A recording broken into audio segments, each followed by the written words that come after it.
Good morning. What we're going to be talking about today is what I've called the biggest game in town.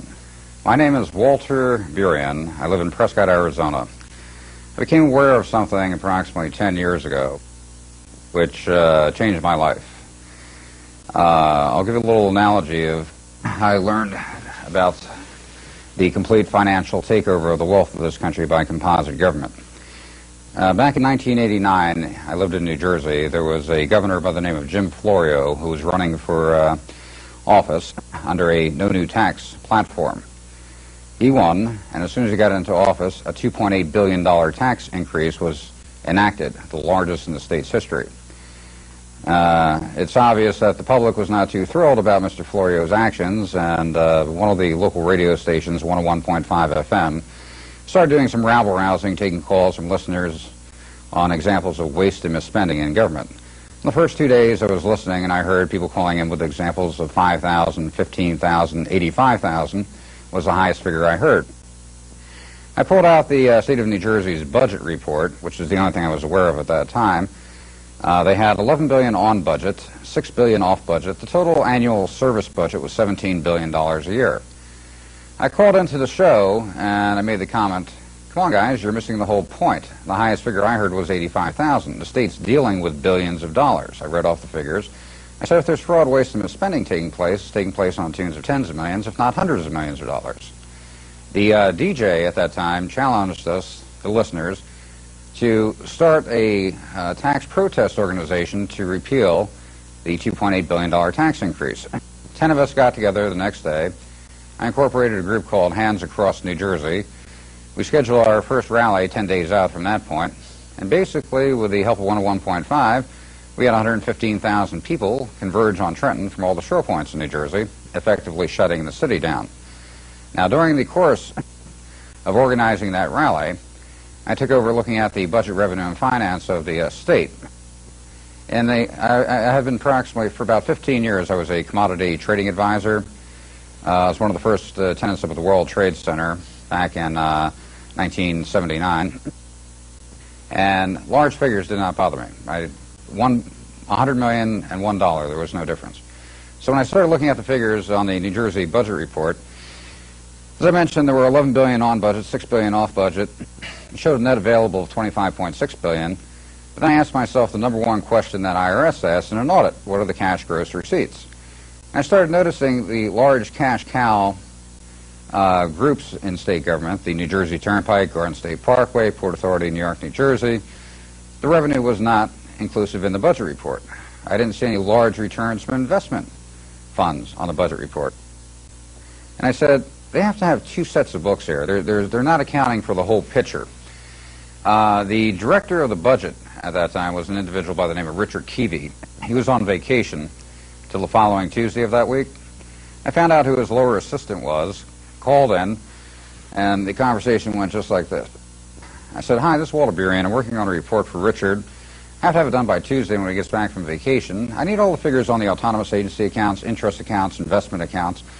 And the reply I got was, oh, you want the comprehensive annual financial report. Bing. First time I ever heard that before in my lifetime. Got it that Friday. Started crunching numbers. It showed total liquid investment funds of $188 billion. $188 billion. Of which common stock ownership $70 billion. On loan to public and private corporations $10 billion. Insurance company equity participation $14 billion. On loan to public and private corporations $10 billion. And I started looking for the total cash gross receipts, as I mentioned, what IRS would ask for in an audit. I found it on page 174. Now, this is 1989's Comprehensive Annual Financial Report. On page 174, under cash additions, all agencies, all departments, all sources. Here's a state with a declared service budget of $17 billion, who was bringing in $86,799 million in cash. I saw that figure and instantly realized the definition of syndicated organized crime. Here we had a representation to the public that the state of New Jersey was bringing in $17 billion, when in reality they were bringing in close to $86 billion.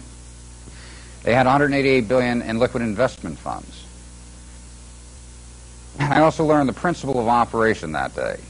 Anything that was a cost and an expense, traditional service side of the budget report, health and welfare, human services, motor vehicles, was left under the budgetary basis, and the public footed 100% of the bill for 100% of the services.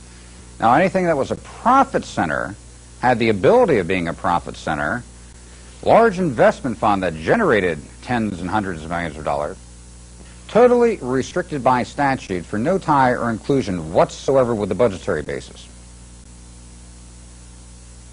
Now, this is what I've called the biggest game in town. I saw it first in New Jersey, and I said the Comprehensive Annual Financial Report. Here I am, a commodity trading advisor. I was doing a national news line coast to coast at the time. Never heard of the Comprehensive Annual Financial Report. I wanted to find out why. I was mad. I mean, there was such a distinct difference between the revenue on the Comprehensive Annual Financial Report and the minuscule revenue that was shown now on the budgetary basis. I said, why did I did not see this on a newspaper, radio show, TV show? Now, the department that mailed out the report, the Comprehensive Annual Financial Report, was from the Department of Treasury. I called the mailroom, and the mailroom usually doesn't get a call from the public, so they were very cooperative. I wanted to find out who the report was sent to.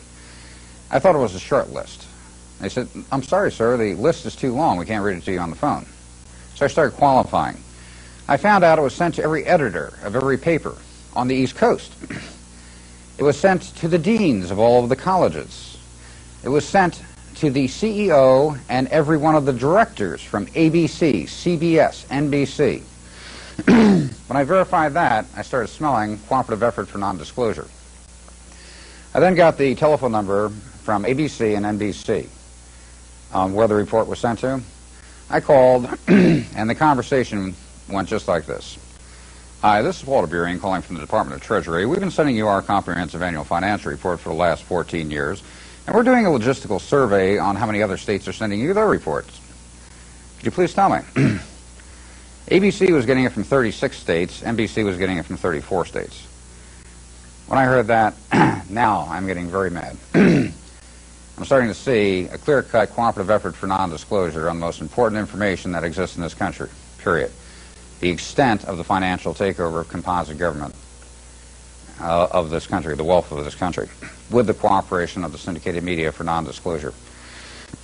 My next step was I called New York, got New York's Comprehensive Annual Financial Report, which showed approximately about $735 billion in liquid investment funds.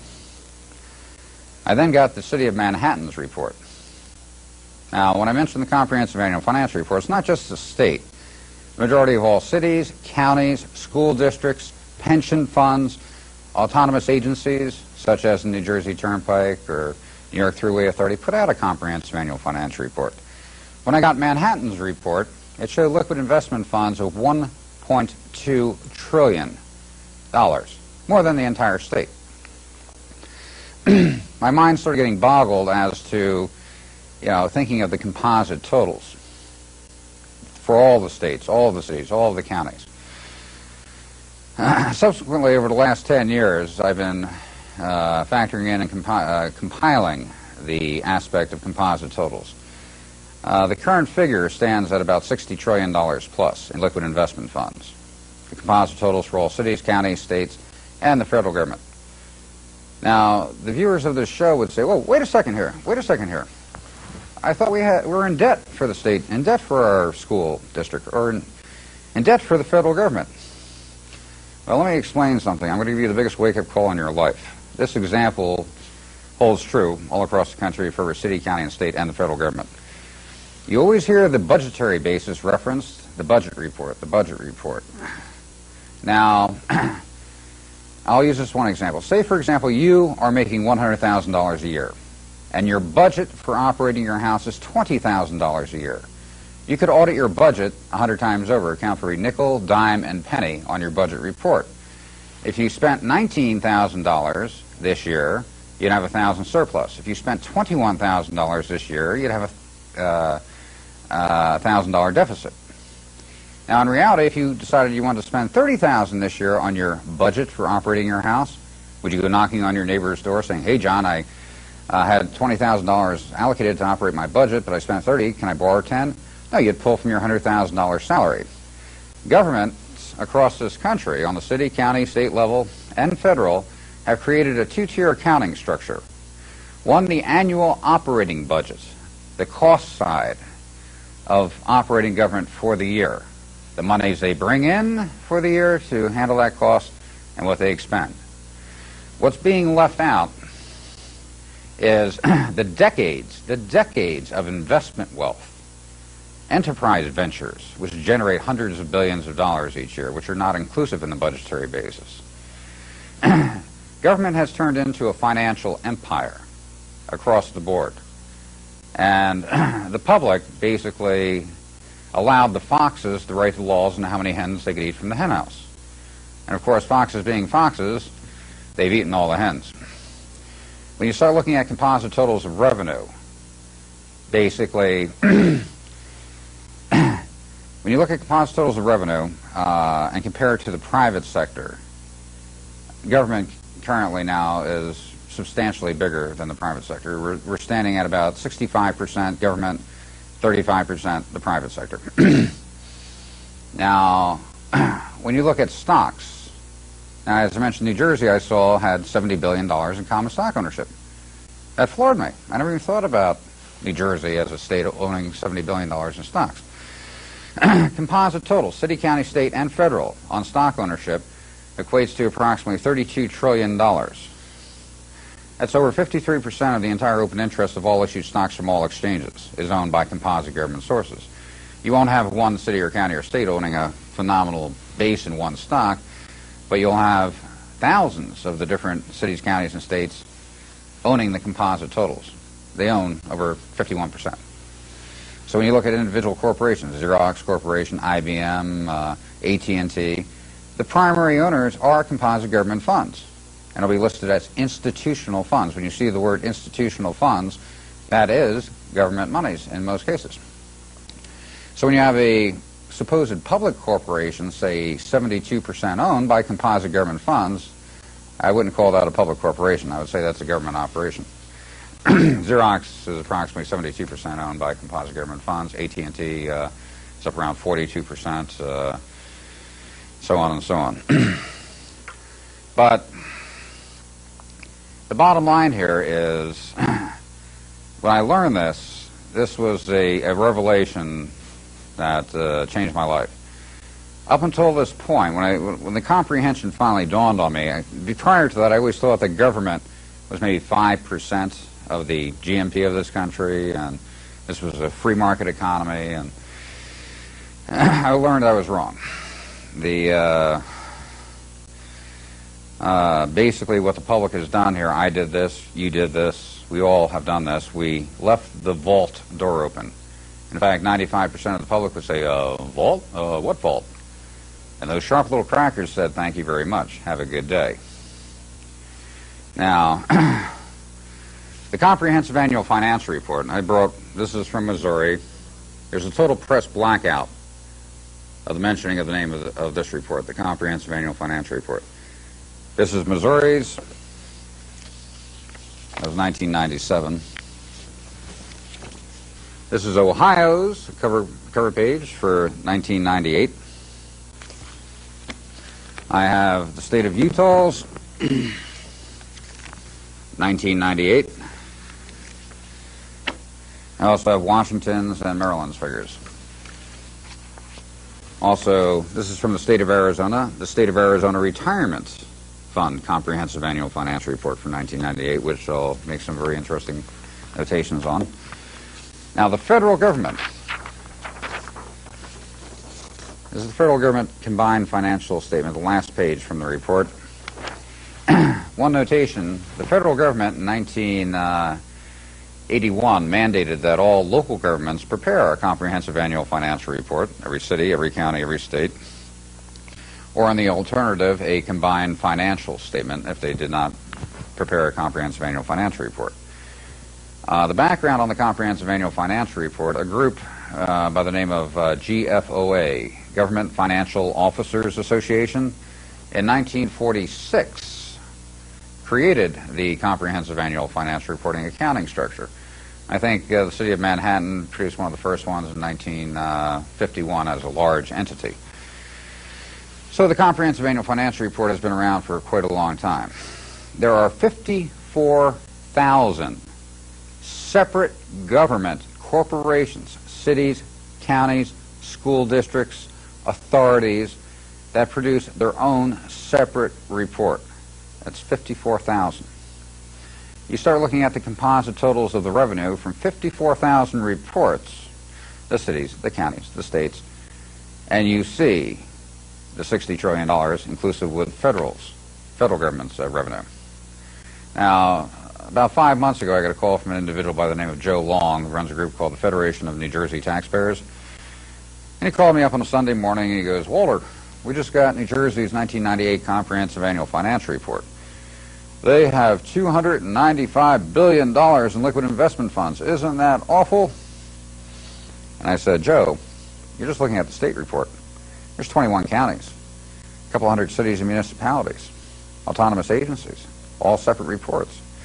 If you take the composite totals of liquid investment funds, you're well in excess of $1.2 trillion. If you take the population of New Jersey and divide it by 1.2 trillion, that comes out to a cash allocation of $146,000 per man, woman, and child living in the state, or a family of four, 700 and some odd thousand dollars. The obfuscation of the wealth has been excessive. But just one notation regarding the federal, because this is not just going on in the local governments, the city, counties, and states. The federal government's playing the exact same game. And I've noticed a lot of people always point the finger at the federal government as the bad guys, but when you break down the actual revenue of the $60 trillion, 2/3 of it belongs to the local governments, the city, counties, and states, and 1/3 belongs to the federal government. Now, I'm going to try to do a close-up shot on this one page here.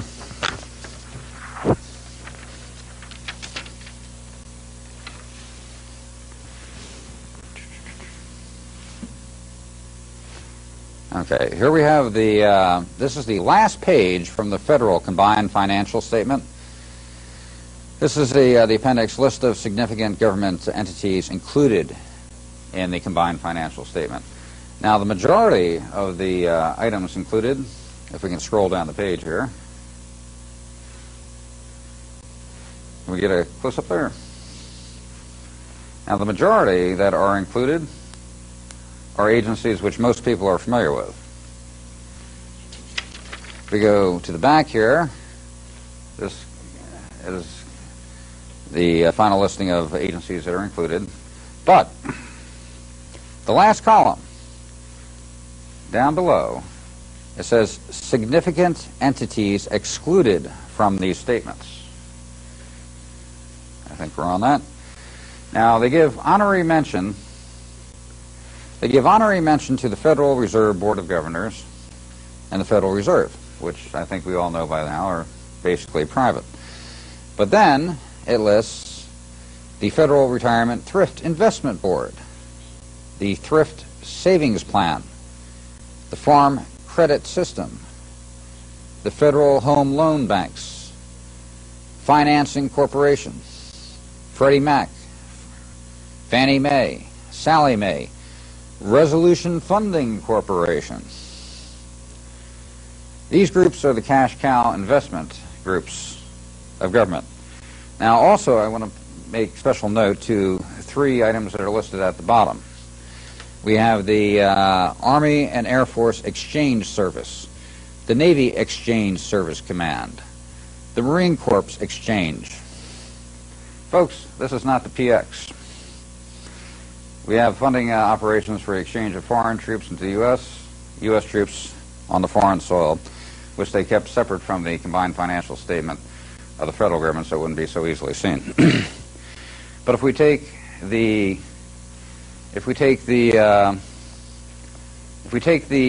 federal investment groups, the cash cow federal investment groups, and look at their revenue, and very important, they have a phenomenal amount of revenue on loan that's been loaned out there. If you take the accounts receivables and their current cash on hand, you come out to about a $16 trillion positive on the total operation. So here, even the federal government is taking their cost side, the expense side, leaving it on the combined financial statement. They call that their budgetary basis. But they've separated the cash cow investment groups of federal government so that they don't show on the budgetary basis. So currently the federal government shows a slight deficit on the budgetary basis, but the profit centers, which would show a $16 trillion positive, are excluded. Now, we started on national disclosure approximately 18 months ago on the Comprehensive Annual Financial Report and the structure behind it. And I think a few of you may have heard on the network news the Fed saying, oh, by the way, we happen to find that we're going to have a $6 trillion surplus going into the year 2004. They mentioned a surplus, a $6 trillion surplus. Keep in mind that $6 trillion surplus is on the budgetary basis. We're not including the cash cow investment agencies. If they're being 100% honest, inclusive of all revenue, the federal government would have approximately a $12 to $14 trillion surplus. And in fact, if they included the cash cow investment agencies in with a budgetary basis, they could probably have a 50% reduction across the board of all taxation on the federal side. Something to think about. Let's go back to the local governments. The states, the cities, the counties, they have their budgetary basis, the annual operating budget, but they have enterprise funds. Now, my little city of Prescott, Arizona, where I live, the city owns a golf course. Why does the city own a golf course? So the judges and the attorneys can get lower green fees? Here's a $45 million asset, which was paid for by taxpayer funds, developed, and not $1 goes back to support the budgetary basis. They have investment funds of sitting as idle funds, $48 million. Now, with this much money out there, this phenomenal base of wealth, empires that are being built, it was mandatory to keep the public oblivious to what was going on. If the public was aware this type of wealth was being built and obfuscated as tax dollars are being drained out of their pockets where people are citing a shortfall of budgetary revenue, there would have been an uprising 30 years ago. But the government, to perpetuate this game, they needed the 100% cooperation of the syndicated media. That they have. You will not see ABC, NBC saying, oh, by the way, we just happened to find out about the Comprehensive Annual Financial Report, and we found out that the budgetary basis is this big, but the revenue shown on the Comprehensive Annual Financial Report is this big. You will not see that happen. They have been in cooperative non-disclosure for 25 years. That's why the situation has taken place. It's mandatory to get the word out. It's mandatory to have your local radio show, your local TV show, call in, mention the Comprehensive Annual Financial Report. Depending upon what city, what county, what state you're looking at, the ratio of the budgetary basis, the annual service budget, to the reality of the total wealth usually ranges from a percentage of 8 to 1 to as high as 40 to 1 in the comparison between the budgetary basis and the reality of the wealth. It's not right. Now, a little in retrospect with what I've learned, it reminded me of something I was taught in grade school. I remember back in 5th grade, 6th grade, 7th grade, I'd hear a lot about Russia and how the control Russia had over the public was bad. Well, when you look at the financial takeover of the wealth by composite government in this country, it dwarfs the control Russia had in comparison based on that financial control. In fact, did you ever wonder why Gorbachev went democratic? He looked and he said, hey, the boys in the United States have more control than we do, and they're making 10 times as much. I had a federal auditor of 30 years. I briefed him 8 months ago. He was in charge of auditing one of the largest federal agencies in the country and also 8 of the central western states prior to his retirement. He was always looking at individual budget reports, the individual leaves, branches, and trees in the forest. And I briefed him on the composite totals. Floored him. He looked, he verified, And 3 months later, he made the comment to me. He goes, "Walter, what we have here in this country is 100% communism under the guise of a free market capitalist system." He goes, "The government owns everything." You know, the public is constantly complaining about higher taxes, more money being taken for this, for that, and they're conditioned year in, year out. We had the Boston Tea Party, I think it was what, for a 3% tax on tea. It caused the revolution. Here we've been conditioned to 45% of our pay going back to government. And when you look at all aspects of what the government's getting, export tax, import tax, duties on manufacturing, you know, the composite total is phenomenal on the money that's taken by government. The principle of operation in this country is the boys running this structure, they keep the chipmunk running on the treadmill chasing the carrot. As through trickle-down economics, they provide just enough revenue to keep that chipmunk running at optimum proficiency as they tap off 80% of the energy produced. This is not right. The country was established for the public to rule in this country, for prosperity, for our families, education, the whole 9 yards. If you see the country going down the tubes, it's strictly due to the factor that we have greed taking place on an unprecedented level in all levels of city, county, state government, federal government. Empire building, power mongering. When you start breaking down the figures, using 5th grade addition skills, just knowing where to look, adding up the composite totals, as I mentioned, there's 54,000 local government, separate reports, separate corporations, school districts, cities, counties, states, autonomous agencies, 54,000. The totals of that revenue is phenomenal.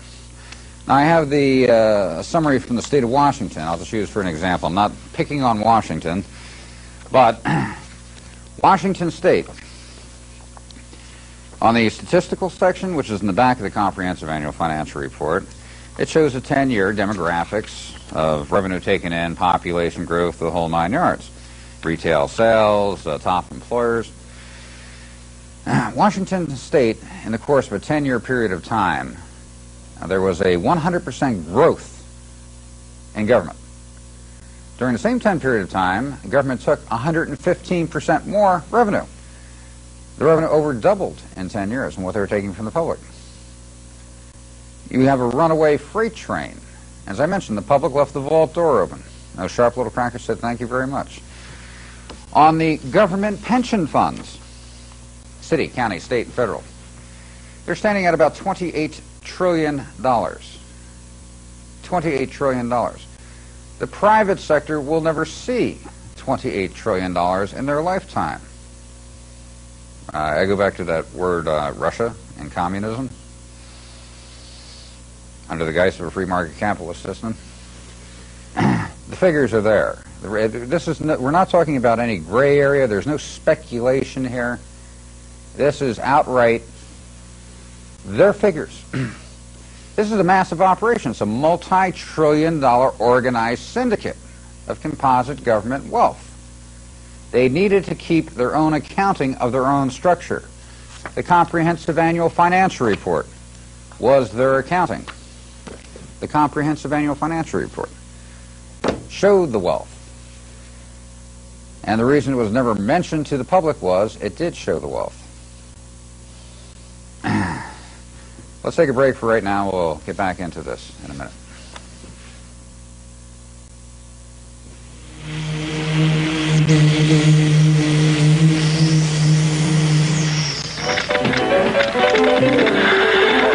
Oh, yeah. Speed is power. No, it's power. I said chopper. Stop. I'm jealous. Maybe,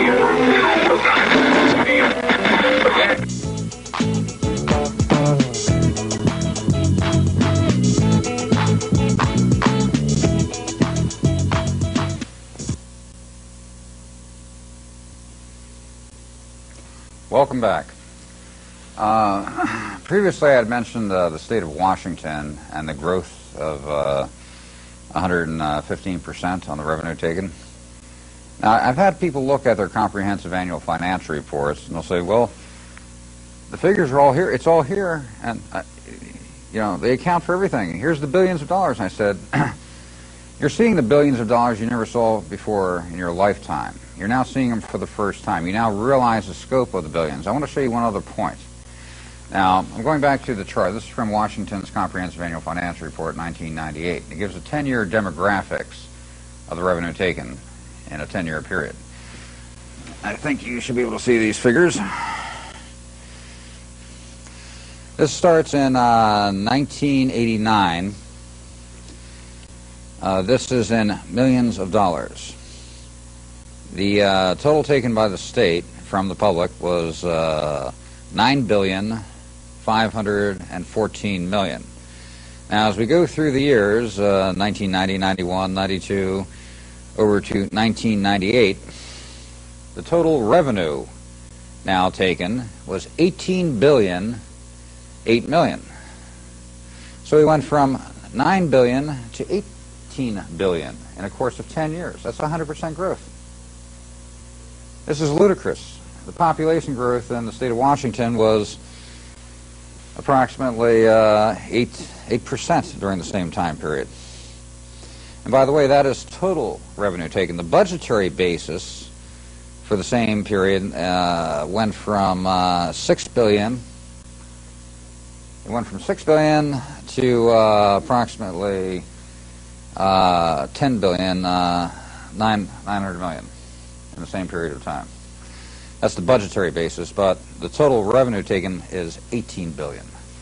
So it's a $6 billion disparity between the budgetary basis. So we're not just talking the extent today of how much money government has taken from the public and the decades of wealth that's been building. We're talking also the runaway freight train of growth on the city level, the county level, the state level. If you go back 25 years ago, government was approximately 6 to 8% of the GNP of this country, gross national product, total revenue base. Currently, today, composite government, city, county, state, and federal, is 48% of the GNP based on cash and ownership. This is not right. We fell asleep at the wheel. We allowed it to happen. But you have to realize this is the largest organized syndicate, a multi-trillion-dollar organized syndicate with thousands of facets that spends billions of dollars to make sure the public is looking off in right field as they conduct business as usual in left field. You'll see the orchestration in the media on different events, which keep the public spinning their wheels over here, as the boys are making their billions of dollars over here. They laugh every single day. They're becoming wealthy. Empires are being built. When you look at the $60 trillion in liquid investment funds, the composite totals, the billions, you know, let's look at a state like California with approximately $12 trillion under management. Now, under the Comprehensive Annual Financial Report, you'll see about a total maximum about $3 trillion. But when you start tracking down the cities, the counties, all of the revenue base, you're up to about $12 trillion. Now, in California, say, for example, one of the investment managers who was handling, say, $400 billion in funds, and he had, say, $150 billion with shares in Lehman Hutton American Express, institutional banking.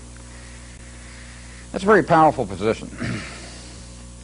If that individual contacted the director of the institutional banking and said his brother in Argentina needed a $120 million loan in Argentina for a sugarcane energy development project, unsecured, do you think he's going to say no? I don't think so. He'll have one of his associates from another company he deals with closely cut the loan. If it's defaulted on, he'll just make up the difference on some business he'll do with that firm. The power mongering and the elbow rubbing that takes place here is obscene. And it's not just one group, one organization doing it. It's the principle of operation. When we started on national disclosure 18 months ago, I've had thousands of phone calls from people all over the country. I'll get a call from New York. Walter, I just got the New York Thruway's comprehensive annual financial report. They had $31 billion in liquid investment funds, and they're still charging us. I'll say, don't worry about it. I'll get a call from Anchorage, Alaska. Walter, I just got our comprehensive annual financial report for our city. They're making $100 million more a year than they're showing on the budget report. I'll say, don't worry about it. I said, stop focusing in on a leaf, branch, or tree in the forest. Start focusing in on the forest. Understand the principle of operation of the forest. There's 10,000 of these operations going on all over the country. I said, if you're going to apply your efforts to change the principle of operation of the forest, which will affect every leaf, branch, and tree in the forest. That's the bottom line here, folks. We're not talking any gray areas. There's no speculation here. This is black and white. You know, the public has been complaining for the last 25 years. Every problem I've seen in this country to date has to do with extortion of revenue from the public, period. It is the root of evil in this country. The wealth being taken from the populace. And one of the problems here is a lot of people have been looking for the needle in the haystack, trying to find government corruption and wealth being stolen from us. Well, we're not looking for the needle in the haystack here, folks. It's the haystack sitting on top of the needle. All you have to do is look and start adding up the composite figures. Stop being distracted by one leaf or branch or tree in the forest. Start qualifying the forest. And when you do, you'll see the clear and unequivocal financial takeover of the wealth of this country by composite government, right from the city level to the state to the federal level. It's power mongering, it's empire building. The boys that are in there on the inner circle, the wealth is absolute. Now, I'll give you a few examples going back into New Jersey from 10 years ago when I got New Jersey's comprehensive annual financial report. It listed the state universities and colleges, gave a composite total for all. I noticed right off the bat they had $8.5 billion in liquid investment funds. This is 1989. It also showed they made a $1.1 billion profit on their investment funds for the year. My next question to myself was, I wonder what the total tuitions are for all students attending colleges and universities in the state.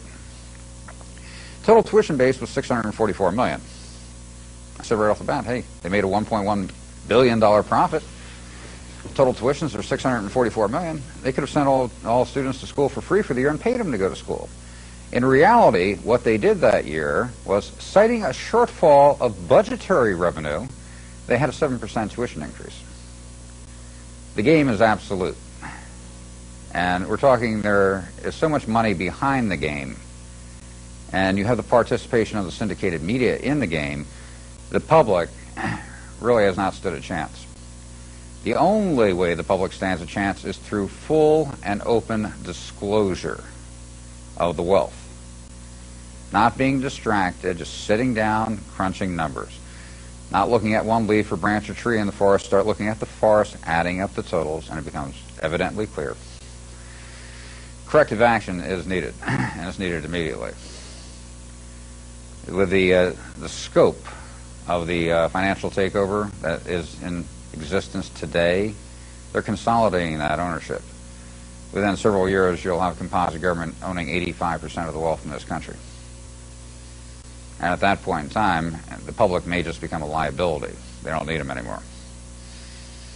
So it's very important that the public starts taking a serious look at what's going on. I'm going to go into two other points here. I'll give an example from Edgefield County, South Carolina.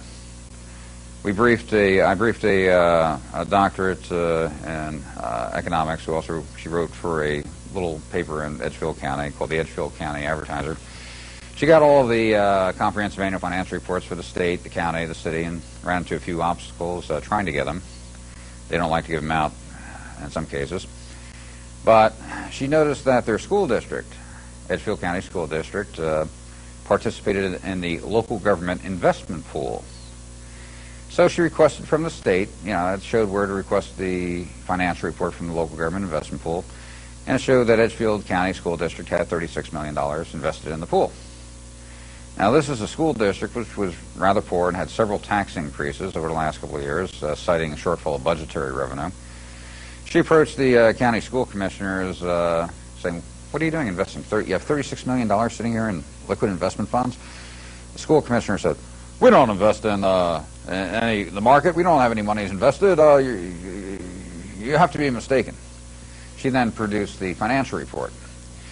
His next response was, well, this is our account for paying salaries and expenses for the year. She goes, okay. She produced the prior year's report, which showed they had approximately $29 million invested in the local government investment pool. Now, there were additions and withdrawals. The principal never changed, and now it jumps up to $36 million. Close to a $7 million profit for the year. The money that's involved here is, on the broad spectrum, it's one big game. The politicians will lie straight to your face. As I mentioned earlier, when I found out about New Jersey's report, I found out it was sent to every editor of every paper. It had been for 14 years. This is back in 1990, I was checking. It was sent to ABC, CBS, NBC. When we started on national disclosure, I've participated in about 60 radio programs, probably reached about 25 million people across the country in the last 18 months. I requested that everyone send a certified letter to their editors and producers of their news shows, requesting that simple and conspicuous mention of the comprehensive annual financial report be made. All have refused. Now, the cutest response I got back was from someone in California, I think around Bakersfield. The editor replied, we've received your request. Now, keep in mind what was being asked was to make simple and conspicuous mention of the comprehensive annual financial report. Said, we've received your request.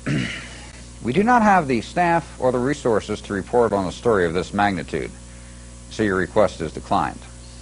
I thought that was real cute. Now, everybody remembers Orange County.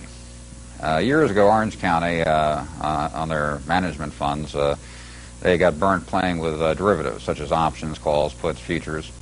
They lost a little bit over $1 billion. And they were crying, bankruptcy, bankruptcy. We're going to have to shut down, stop all operations, close the parks, fire the police officers. Well, someone stumbled across their comprehensive annual financial report, which just happened to show that they had $16 billion in profitable investments. Well, all of a sudden, Orange County left the news. They never went into bankruptcy. In fact, Orange County created a situation where they drew the light to the reality of the investment funds, and they created liability for every other city, county, and state across the country by bringing light to their loss in the investment funds. So corrective action was taken after Orange County to make sure no one else ran into the same situation, because I think everyone's heard of Lucky Luciano from back in the 20s and the 30s. There was something called Luciano's Law. Lucky Luciano was the banker for the syndicates. He moved the money between New York, Los Angeles, Chicago, Miami. And Luciano's Law was, once you're suspected, you're out of business. Anyone who spoke Luciano's name regarding a transaction disappeared. Luciano died of old age, never got indicted. He got exported from the country, but never had a problem other than that. Government's been operating under the same principle of operation. If we're not suspected, we can continue business as usual. They have fronted up the budgetary basis to the public continually. Budget, budget, budget, shortfall of budgetary revenue. As per the example I gave earlier, the difference between your budget for operating your house and your salary, there's a substantial difference. And when you break down the comprehensive annual financial reports, as I mentioned, the ratio comes out 8-to-1 to as high as 40-to-1 in comparison between the budget and the total revenues that are held by that government body. The examples I've given here, whether it be New Jersey, Missouri, Washington, they apply to every state, every city, every county. Some more, some less. I had a few notations here from Maryland. This is out of Maryland's 1998 Comprehensive Annual Financial Report.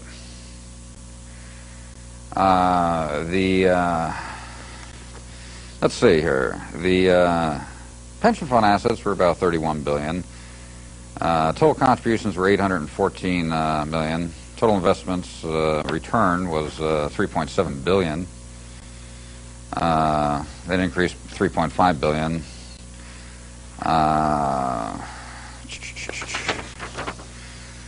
Okay, here we go. Total government wages in the state of Maryland.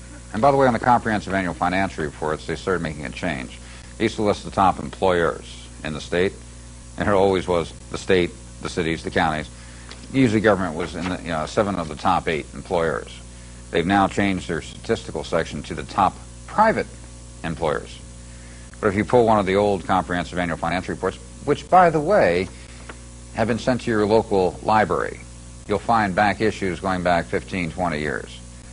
The game here was not making the report not available. The game was never mentioned in the report. No one knew to look for it.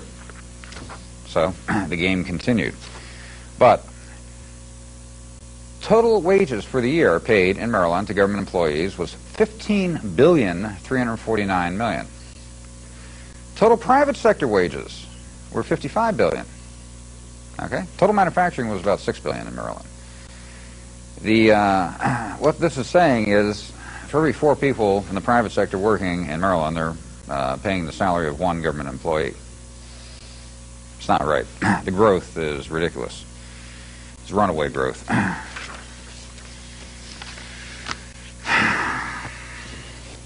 It's a very serious situation.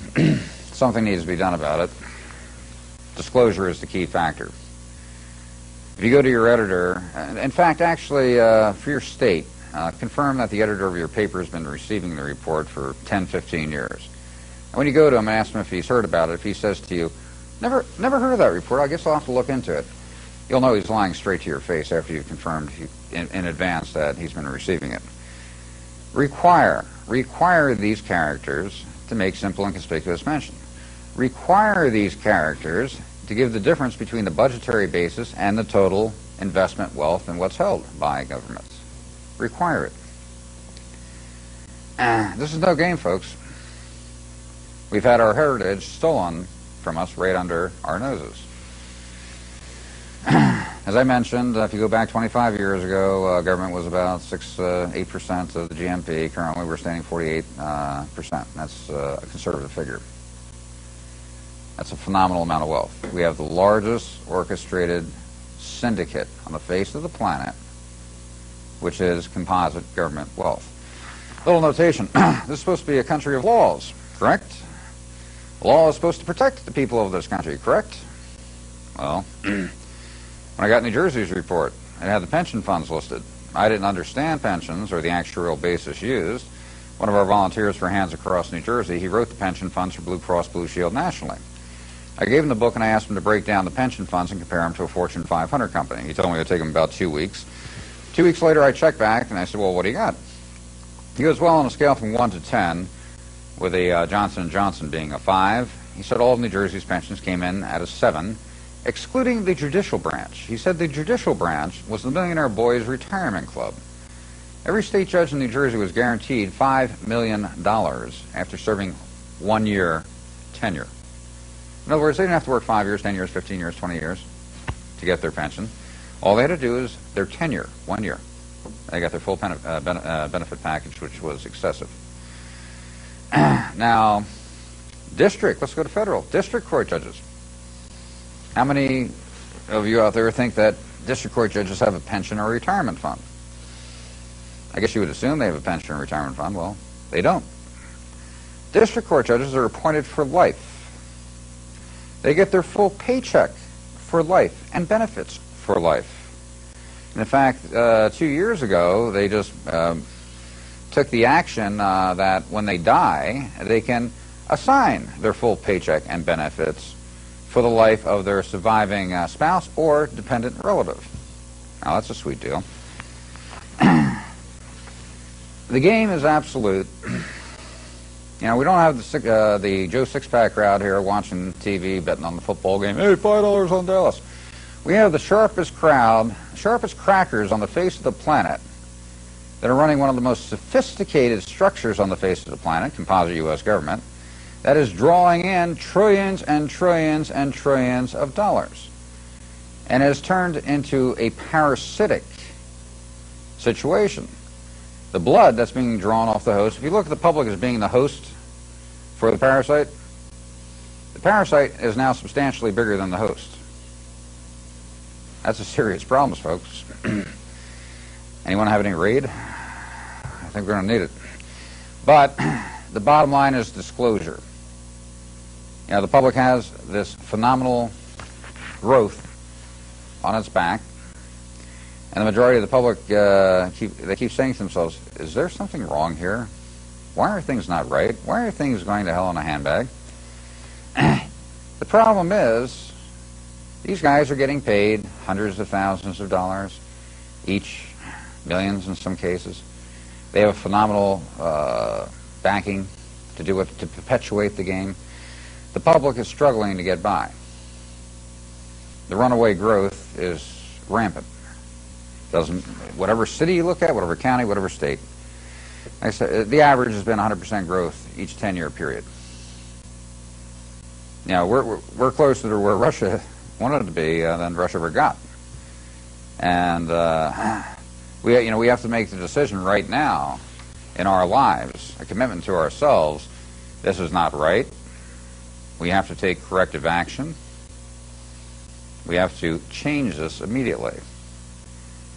We only have one advantage, folks. One advantage only. As I mentioned, this is a $60 trillion organized syndicate with thousands of facets behind it.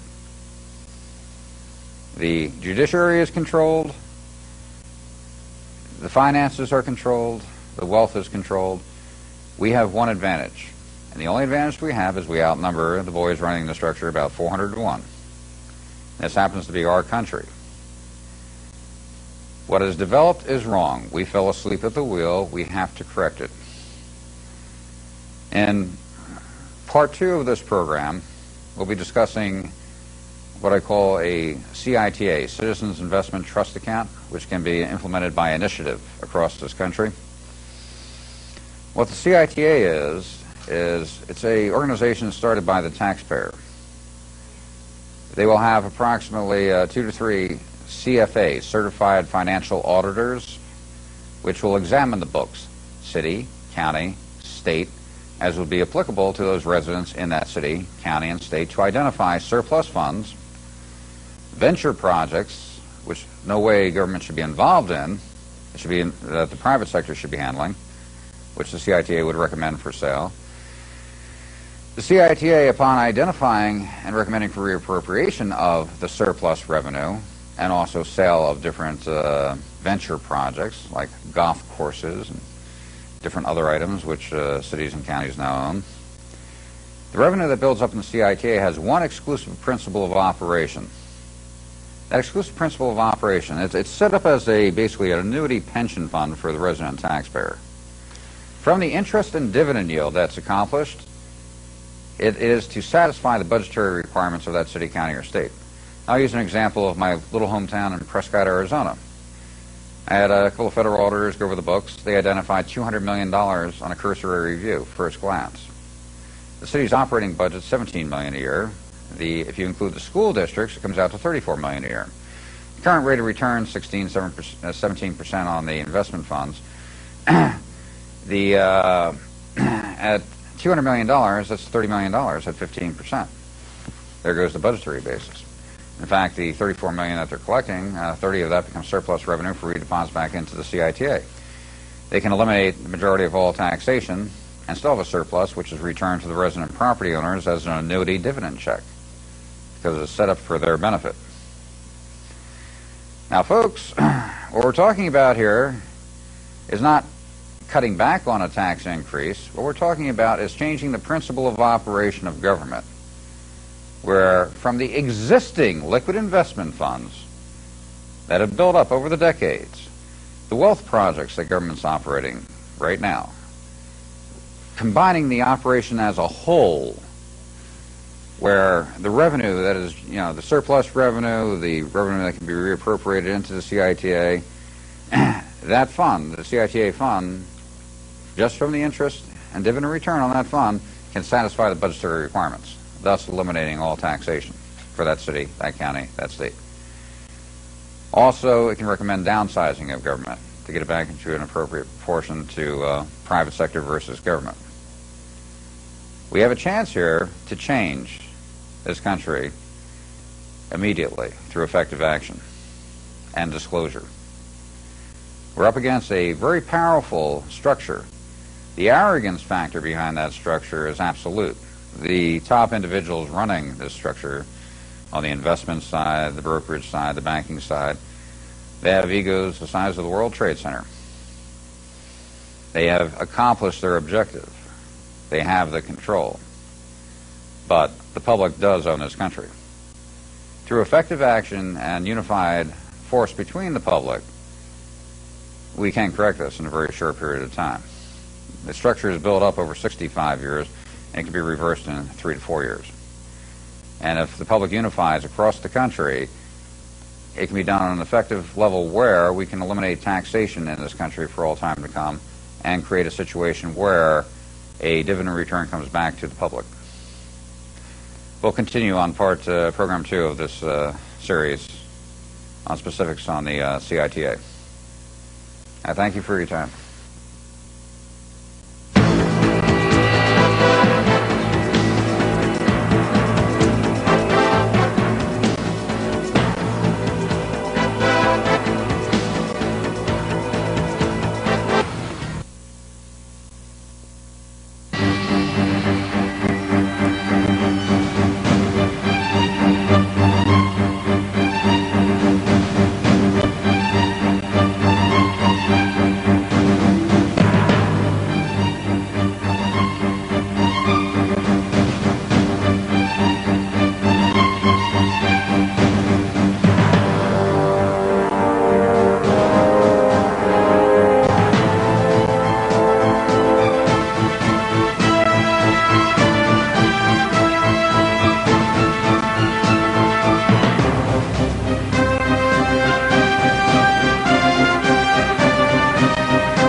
Welcome to program 2 of The Biggest Game in Town. The prior program, on program 1, we discussed the comprehensive annual financial report and the structure behind it. That structure shows the clear and unequivocal financial takeover of the wealth of this country by composite government. On the local side, cities, counties, states, and federal, 54,000 separate individual government corporate entities filing separate reports with investment wealth, enterprise funds, venture projects, well beyond the scope of the public's knowledge and comprehension. We're going to bring it within the scope of the public's knowledge and comprehension for effective change. We left off on program 1. If you have not gotten program 1, I highly recommend calling the station and getting a copy. There's a lot of information contained therein, so you'll be able to appreciate program 2 and program 3. At the end of program 1, we ran a little short in time, and I wanted to bring up one point. It had to do with the pension funds within government. This is for all of those government employees out there who are about to find out there's a good chance they're getting severely shortchanged. It's not just the public, friends. The same is happening to your government employee.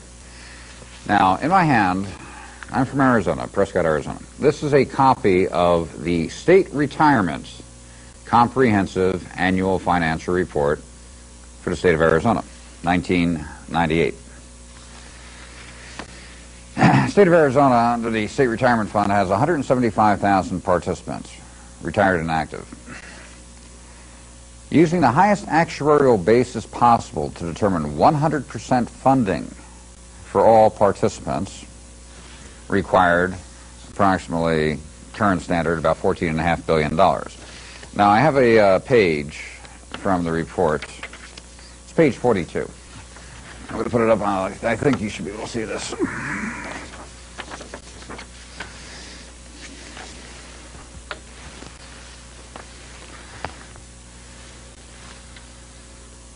Now we're going to page 42 here.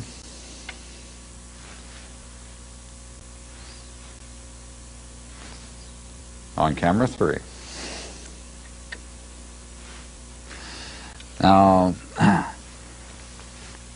right here, it says the, let's see here. This is for the total actuarial accrued liability.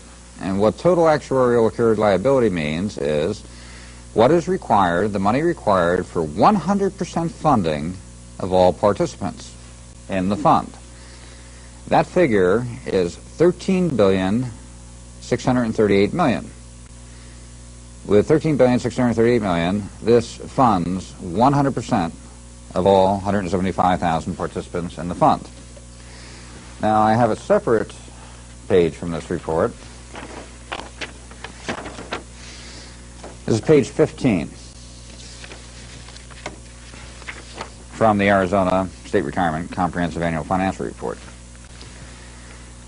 The total assets of the fund is at the end of June 30th of 97 is $20,353,000,000.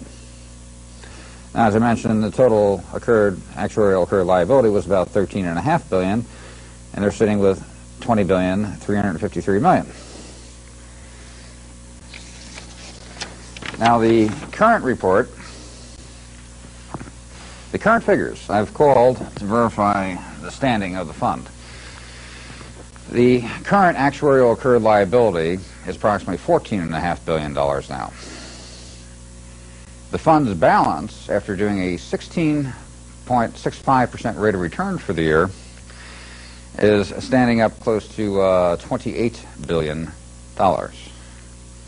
with contributions and returns into the fund. Allowing for 125% funding of all employees, 100% funding in their pensions, they're $9 billion overfunded. In other words, the Arizona State Retirement Fund is reaching 200% funding. There is not one city, county, or state statute that even addresses the return of surpluses back to the employee or the employer. The cities, the counties, the school districts, the state agencies. Legislature showed their culpability 2 years ago on these surpluses. With these type of surpluses in the pension funds, there was no requirement for any payment from the employees or the employers. In fact, they should have been getting substantial refund checks back. What the legislature did was they passed their own internal statute mandating to participate in the fund a minimum payment of 2.18% from the employee and the employer as a separate statute. They didn't want to return those billions. When you break down within the report where those monies are invested, there's what I call the blue list of stocks and investments, things we all know and you can recognize easily, and then there's what I call the red list, things I've never heard of before. I'd be very interested to find out what judge, what attorney, what congressman, what senator, what county supervisor is behind some of those investments, who is the shell owner of some of those investments, and how many of those investments are actually real corporations providing goods, products, and services, and how many are shell corporations. Be very interesting to find out. But the administrator of the fund, I chatted with him about 2 months ago, and I brought up the point on allowing for 125% funding of the employees' pensions. That freed up $9 billion. But you cannot return $9 billion in investments through liquidation without causing a major catastrophe, because if Arizona liquidated $9 billion from the pension funds for return to the employees and the employers, every other state with substantial surpluses and theirs would say, oh my God, Arizona's moving openly, we better liquidate our funds, you know, while we still have a chance, and you could create a 1929 scenario crash. Everybody moves at the same time. I said there was a very easy solution. For the government employee, based on his pro rata share participation in the fund, he is issued an individual IRA account as his refund. Nothing's liquidated, nothing's sold, paper transfer, total order, no problem. for the city, the county, the school district, the state agency, based on their pro rata share and participation in the fund, they're issued a individual market annuity fund as a refund. Nothing's liquidated, paper transfer, same management, no problem. Now the interesting point is on the refund, just from this one account, one fund, the State of Arizona Retirement Fund, just on the surpluses back to the employees and the employers, it's $4.5 billion back to the employees, $4.5 billion back to the employers, and they're still 125% funded. I asked the administrator, could it be done? He goes, yes, sure, if there was a law addressing it, we could easily do it. And the rightful beneficiaries from this one fund, being that's a retirement fund, would be the employees and the employers. But the refund back to the cities and the counties and the school districts, just from that refund, the return, as I mentioned, they accomplished a 16.65% rate of return this year. That's been roughly their average for the last 4 years. The return for the cities and the counties and the school districts just so happens to equal about 15 to 20% of their operating budgets for the year. Anyone sense a tax reduction here? I mentioned at the end of Program 1 the CITA, Citizens Investment Trust Account. We covered the points extensively as to the composite totals of government revenue, city, county, state, and federal, equaling about $60 trillion in revenue. There is no national debt. There is no debt as we know it. They have a debt under their budgetary basis, their annual operating budget. An example I used on Program 1 was if you had a budget for operating your house of $20,000 a year, but you were bringing in $100,000 a year on your salary, you could spend $21,000 on your budget and you'd have a $1,000 deficit. The same applies here. When you look at the budgetary basis of a city, a county, and a state, and then look at their total investment net worth, total enterprise projects, tollways, bridges, different venture projects they've started which are generating substantial revenue. If you look at the whole picture, there is no real deficit. From the liquid investment assets, they could wipe any deficit instantly if they chose to do so. But on the CITA, the Citizens Investment Trust Account, I'd like to cover that in depth. The CITA is established by the resident property owner, taxpayer for your city, your county, your state. The CITA is initially formatted with the use of CFAs, Certified Financial Auditors, who examine the books, city, county, state, as would be applicable to the residents of that city, county, or state, to identify surplus revenues and projects being operated by government, which should be operated by the private sector, golf courses, whatever. Places where government have started venture projects, which no way should they have their hands on. That should be sold back to the private sector. The CITA recommends for reappropriation of the surplus funds, which are identified, into the CITA. It recommends for the sale of venture projects, their assets, which should be sold back into the private sector, for that revenue to be deposited into the CITA. The CITA recommends for the downsizing of that government, city, county, or state. As I brought up in Program 1, each 10 years it's been about 100% growth in government on the city, county, state level, in general across the country. The CITA can have a phenomenal amount of revenue built into it in a very short period of time. I use the example of my hometown in Prescott, Arizona. A CFA identified $200 million in surplus funds in a cursory review. The city's annual operating budget was $17 million. The school districts included, and they came out to $34 million. $200 million on deposit with the CITA, generating 15% return, equals $30 million. That eats up the budgetary basis. In fact, the city is still collecting $34 million to support their operations, which makes the majority of that funds at that point in time surplus revenue for redeposit back into the CITA. You can eliminate taxation at that point in time in most areas, and there's still a surplus in the CITA, and being that the CITA is established as an annuity pension fund for the taxpayer, when it has a surplus, the resident taxpayer gets a dividend check on top of no taxation. the way it should have been 200 years ago. And it's possible to happen right now through disclosure and effective action by the public. I think we're all tired of having the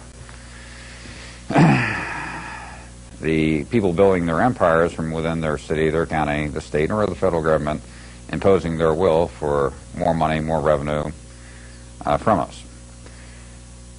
The one thing I'd like to bring up to make myself perfectly clear, most people are familiar with taxation. Okay, sales tax, property tax, taxation.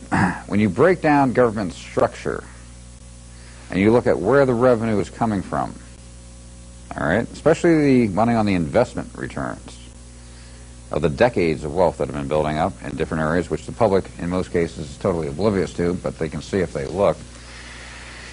When you look at the entire structure, taxation, including on the federal level, is approximately 30-35%, in some cases 40% of the income for that government body. They're bringing in the majority, at this point in time, they're bringing in the majority of the revenue, not from taxable sources, from taxation. They're bringing in the majority of the revenue from returns on investment funds, from enterprise projects such as tollways, roadways, bridgeways, financial authorities. I've noticed in many of the states, I saw this first in Missouri, they have the Missouri Finance Authority, the Arkansas Financial Development Authority.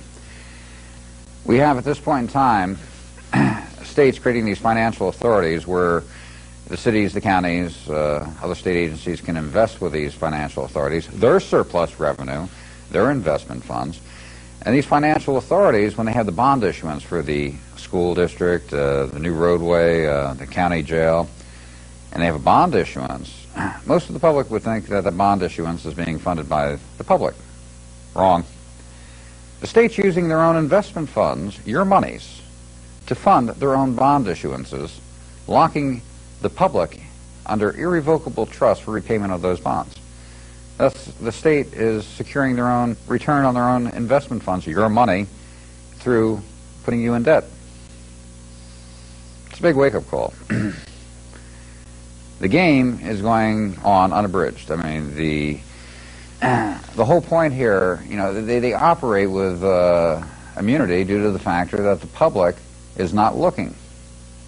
If the public looks and sees the scope of the revenue, where it's held, where it's built for years, you start seeing how the game is played. School districts, look very close. If you look at your comprehensive annual financial report for the state, most states have a local government investment pool. And it'll list, get the report for the local government investment pool, and you'll probably see your school district, your city, your county participating. I gave an example. Edgefield County, North Carolina, school district was crying poverty, and someone dug into it and found out they had $36 million invested in the local government investment pool. Initially, they denied it. Then they tried to justify it by saying it was an expense account. Then finally, the truth came out. They had shuffled away $36 million off the budgetary basis. It was an idle fund account. The public had no idea.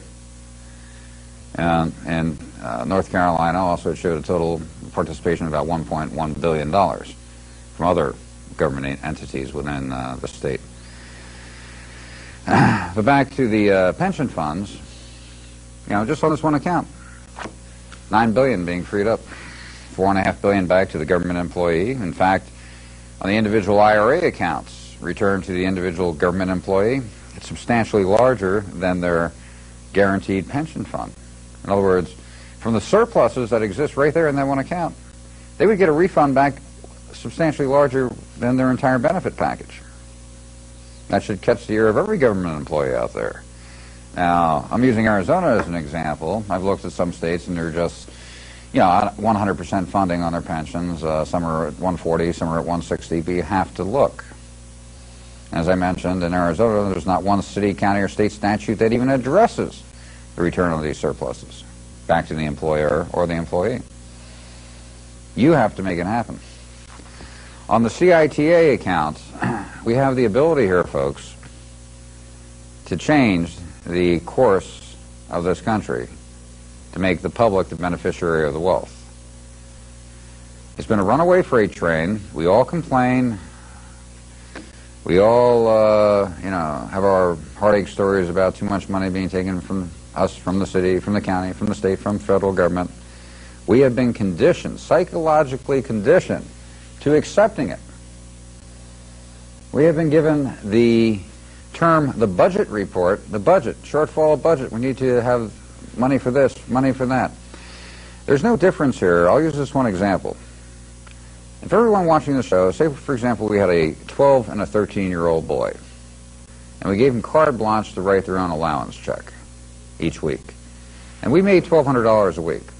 In a very short period of time, they're going to be cutting a check for $1,000 a week. Now, if we said we're going to cut them back to $800 a week, that 13 and 12-year-old are going to scream, they're going to holler, they're going to kick, they're going to use whatever logic possible to them to justify how a 12 and a 13-year-old boy could not survive off of $800 a week. There's no difference here. We have bigger boys and smarter players. When you examine the records, any state, any city, any county, you'll see the growth, the runaway growth of government. It averages out to almost 100% growth. They double in size over every 10-year period of time. It's not right. You look at the scope of government 25 years ago was about 6-8% of the GNP. Currently, it stands at about 48%. It's not right. It's money out of our pockets. It's creating a power base, a multi-trillion-dollar power base, which is totally contrary to the Constitution of this country, the best interests of the public. Its sole motivation is to perpetuate its own wealth and power-mongering and control of the populace. Now, the composite government wealth that has been obtained right now by the cities, the counties, and the states, as I mentioned on the last program, stock ownership is at about $32 trillion, which is over 53% ownership of all issued stocks from all exchanges. Government has become the marketplace. If you follow the hype on investing in the market and so forth, and follow the news and CNN and FNN, and you bounce in and out of the market and find yourself losing $10,000, $20,000, well, guess who your opponent is? Your opponent is the government, the composite government funds. They're not just liquidating your revenue through taxation, through tollways, through insurance company equity participation. They're liquidating your money through participation in the stock market. When you break down the numbers, it's there. There is no gray area here. There's no speculation. Anyone with 5th grade addition skills can start compiling the figures and see the unequivocal financial takeover of the wealth. And we're at a crossroads here in this country. We left the vault door open. A sharp little cracker said, "Thank you very much." We fell asleep at the wheel. We listened to the propaganda from the syndicated media, which is in 100% partnership with composite government.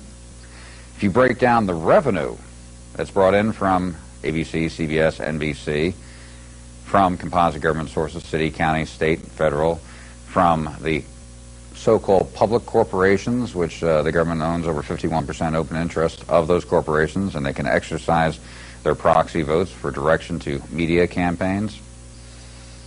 The syndicated media is getting a phenomenal amount of their revenue from composite government sources.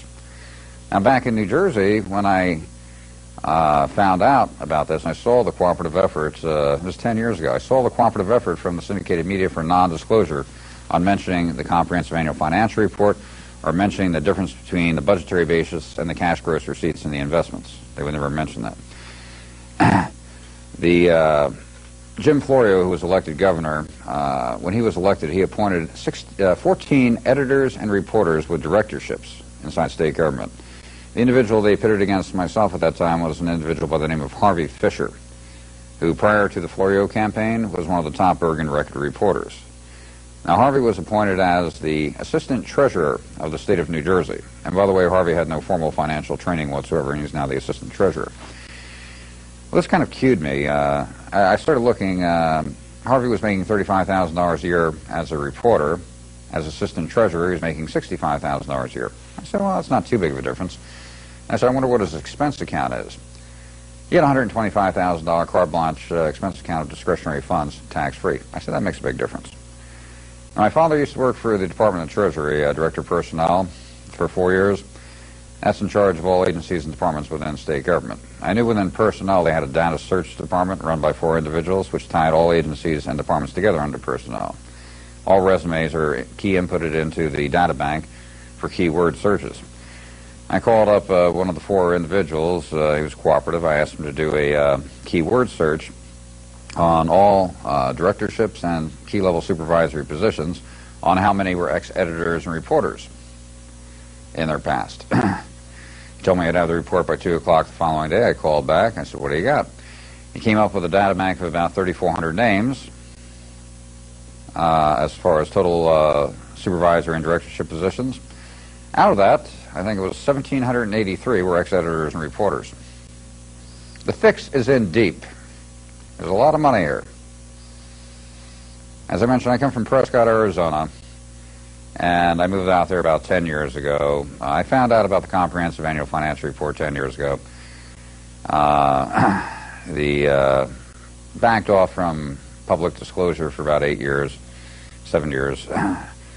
But when I was out of my little city, I saw the local police, the judges acting as a little organized crime syndicate with no fear or consequence or liability for their conduct or action. I saw the fix being in right through to the Attorney General's office, to the Governor's office.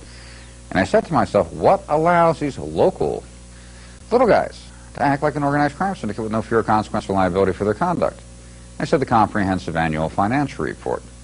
The only reason they do what they do on the lower level is because everyone above them has their hands deeper in the pockets. The same holds true in every city, county, and state across the country. When you have this type of wealth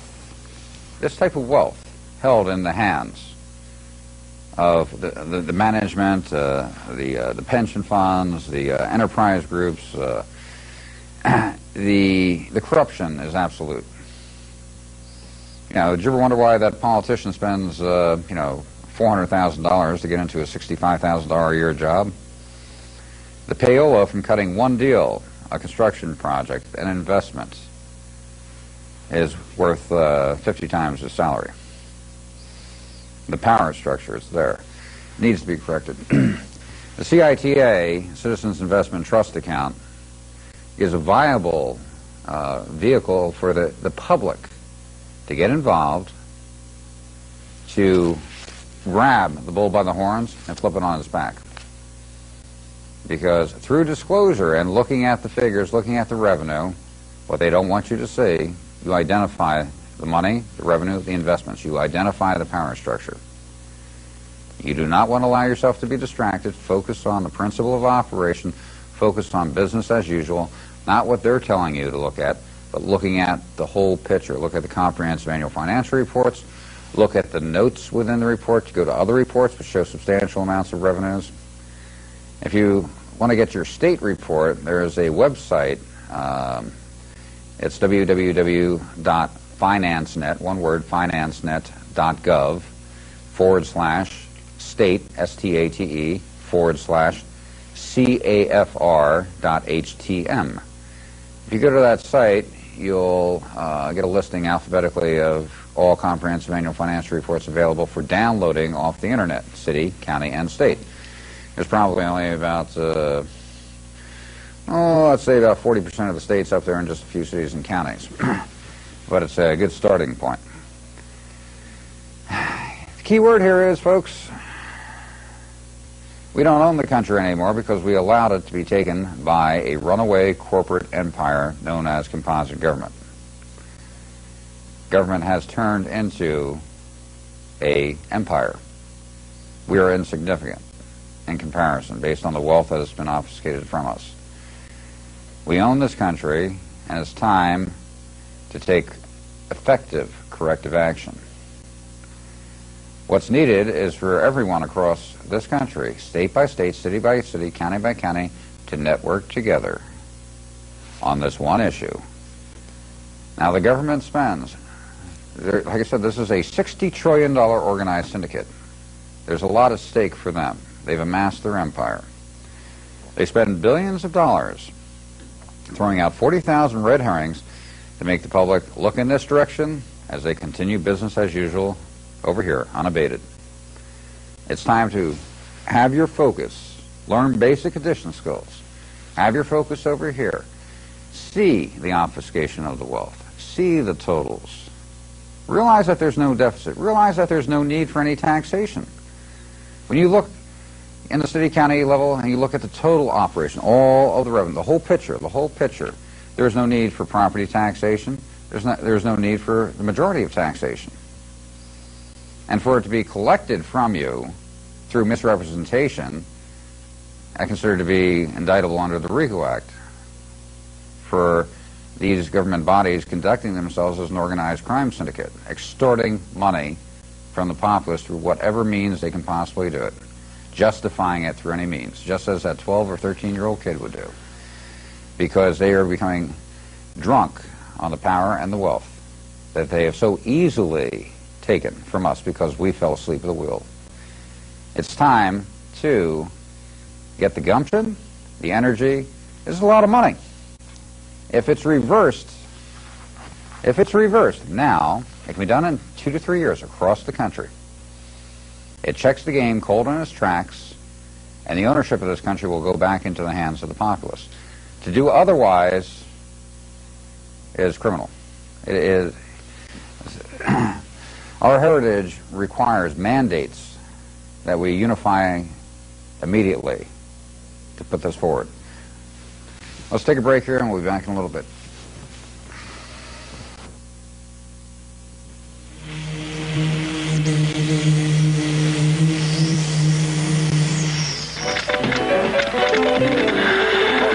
Oh, yeah. Speed is power. No, it's power. I said chopper. I'm jealous. Maybe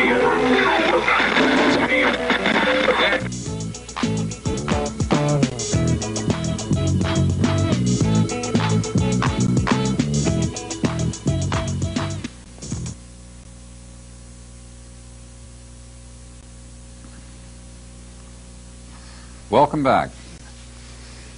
In this segment, we're going to cover certain specific points to look at in your comprehensive annual financial report and in which comprehensive annual financial reports to request. Now, I have a copy of the statistical section from Ohio's comprehensive annual financial report, which I'd like to make some references to.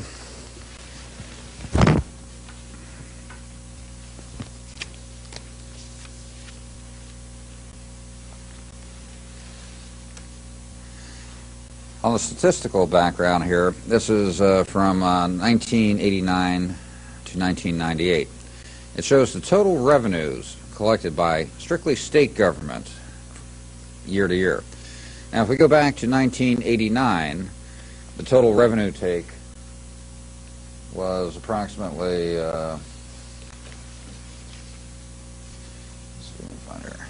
total revenue take was 15, this is in thousands, okay, 3 more zeros at the end. Total revenue take was $15,704 million. If we go over to 1998,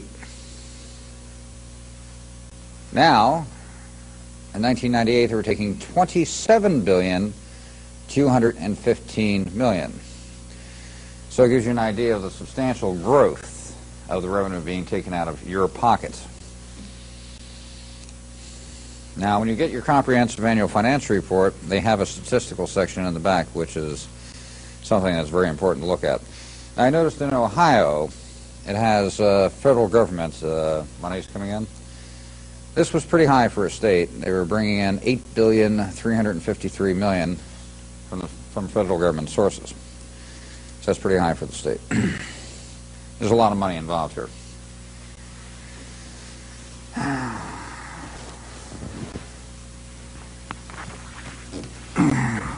As I mentioned, on the $27 billion in 1998, that is strictly from the state.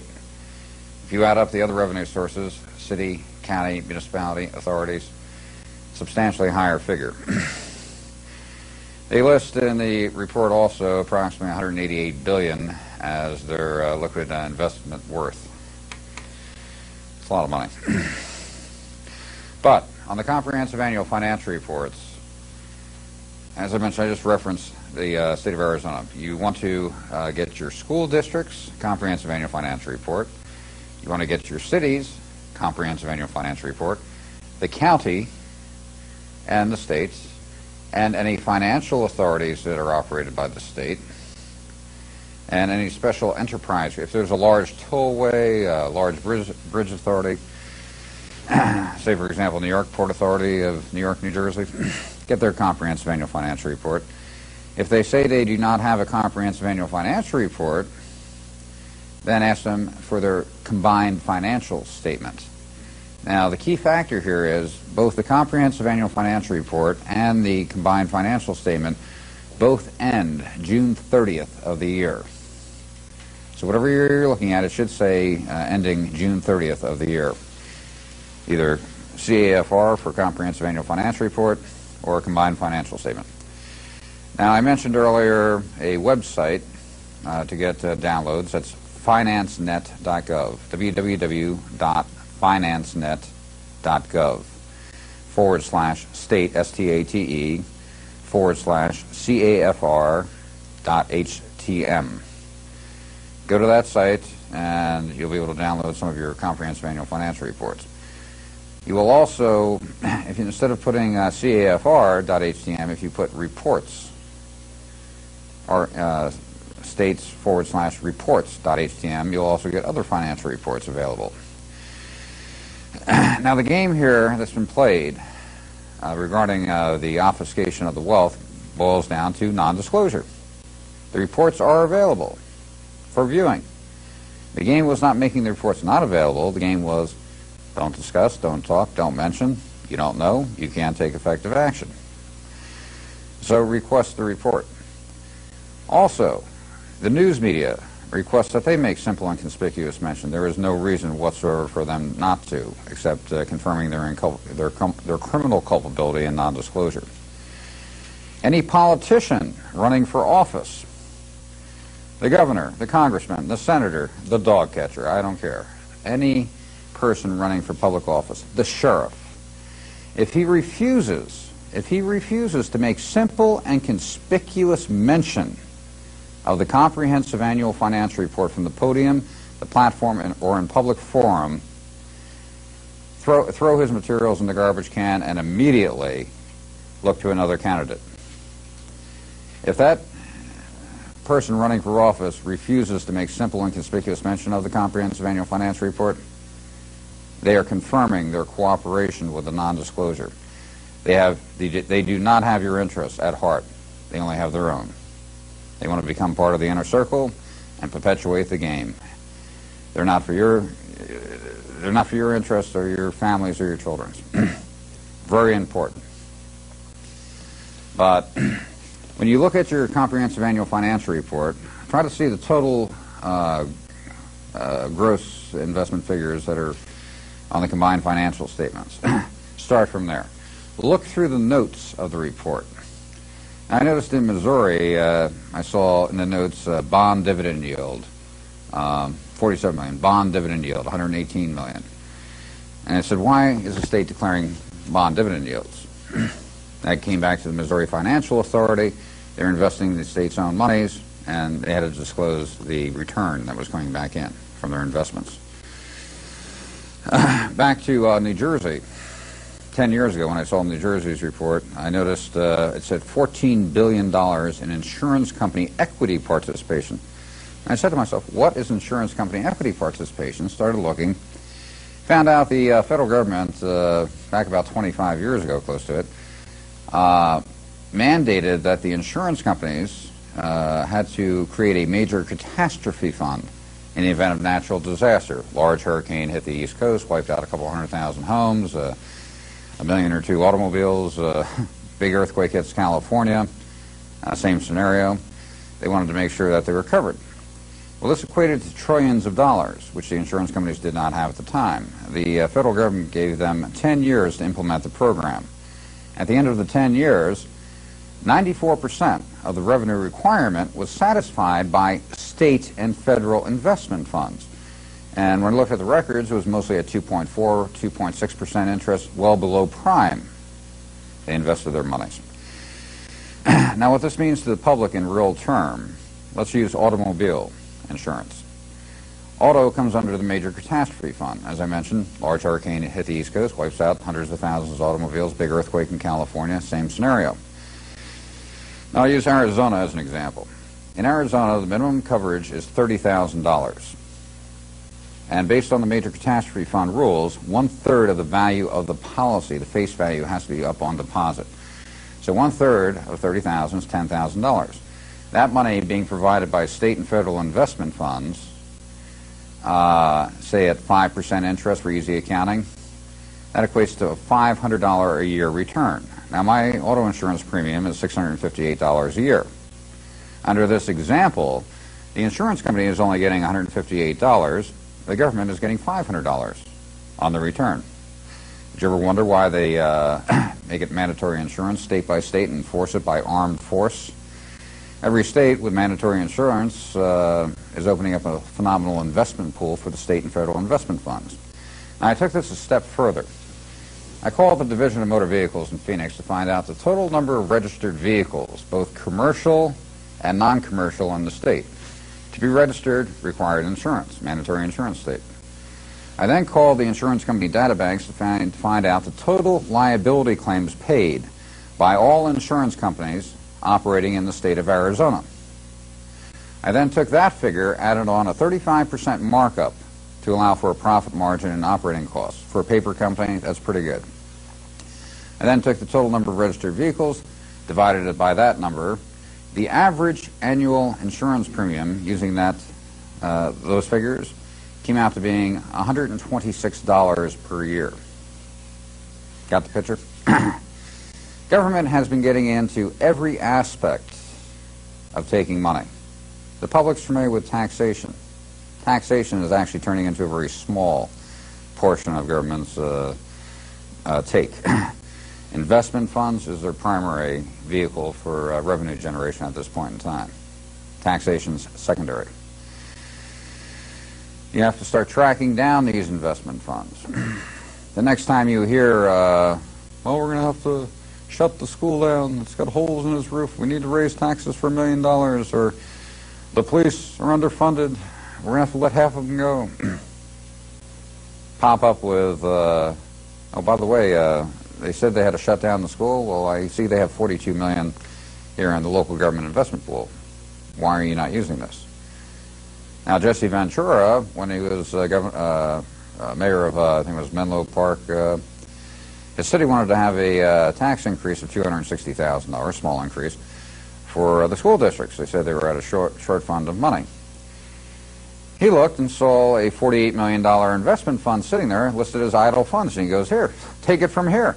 And he was the first person to openly admit as to the difference between the budgetary basis and the liquid investment funds. He was elected governor, and also the first step he did was to target $7 billion in surplus funds for return to the public. Now, legislature, okay, who has their hands very deep in the pockets here, went to block him on the $7 billion, and he was only able to free up about $1.8 billion, which equated to about an $800 check for every person living in the state. The bottom line is, it's a power game. With this much money available, especially with the public not even being aware or oblivious to the majority of the wealth, the legislature, the congressmen, the senators, the judges, the attorneys, they're all fighting back and forth to say who can get whose hand in whose pocket the quickest. And it's important for the public to look and start getting basic comprehension, because the game is too big. I mean, we've let it go. And with $60 trillion in composite investment funds, that's ludicrous. We've lost control of this country. If you look at you know, the court systems, the lawyers, it's a revenue-generating business. If you look at the court systems of this country, they're generating more money than any Fortune 500, a group of the 10 largest Fortune 500 companies. The court system is generating more money. They're taking more and more money, any way, shape, or form. Insurance company equity participation, health insurance. If you look at your county, your city, you'll find out that they're buying up all the hospitals. Do you wonder why they get such a such a big bill from the hospitals? They're participating on an investment level with the hospitals. The game has to be stopped, and the way the game will be stopped is through unified action from the public for disclosure. Everybody cannot sit back and say, well, somebody else will do it. Let's watch and see what happens. You have to do it. Call your friends, call your neighbors, call your business associates. Get together. Confirm the extent of the obfuscation of the wealth. When you look at the scope of the existing investment funds, the scope, on the composite totals, it shows the clear and unequivocal financial takeover of the wealth. When you look at the scope of the growth of government, 5 years ago, 10 years ago, 15 years ago, 20 years ago, it's obscene. It needs to be checked immediately. Now, the majority of government employees, 98%, don't have a clue either. They were not aware of the scope of the takeover. Everybody is too busy looking at the leaves, branches, and trees in the forest to see the forest. I emphasize focus on the composite totals. Now, since I started on disclosure 18 months ago, there has only been one rebuttal to any of my comments. I got an email from the head accountant from the Department of Transportation from Portland, Oregon, saying, well, I don't think you're familiar with fund management, and we declare revenue that we have on our report, which we haven't yet collected, so the figures are misleading. And I responded back to him. I said, sir, I'm sure you do an excellent job as the head accountant for the Department of Transportation for Portland, Oregon, a budgetary agency, and all budgetary agencies are gone through with a fine-tooth comb. I said, get your state's comprehensive annual financial report. Go through the notes. Look at the balance columns. Look at the billions and billions of dollars of assets which you didn't even know existed. Look at the different funds and programs and trust accounts which you didn't even know existed. Okay? Once you see and look for yourself, here's the head accountant for this division. I said, that is the revenue I am talking about. And then respond back to me. Never heard from him again. I guess he looked. Became a little bit too busy. Now, when you look through your comprehensive annual financial report, all cities, counties, and states and different governmental authorities will have what they list as idle funds. And usually on the easily seen funds, they're declaring about a 5%, 5.5%, 6% return. It's very conservative management. That's one area. But what you want to keep your eye open for is where they're getting 12, 14, 15, 17% rate of returns, similar to pension fund management. Currently, all government employees, if they ask, what are they getting on their pension funds, they think they're getting 8%. 8% is the standard used all across the country as an actuarial basis. It's a number picked out of the air by the accountants. In reality, the pension fund's been getting between 14 to as high as 23% return per year. Okay? You have to know to look and ask the questions. This is a very serious situation, and it's out of our hands currently right now.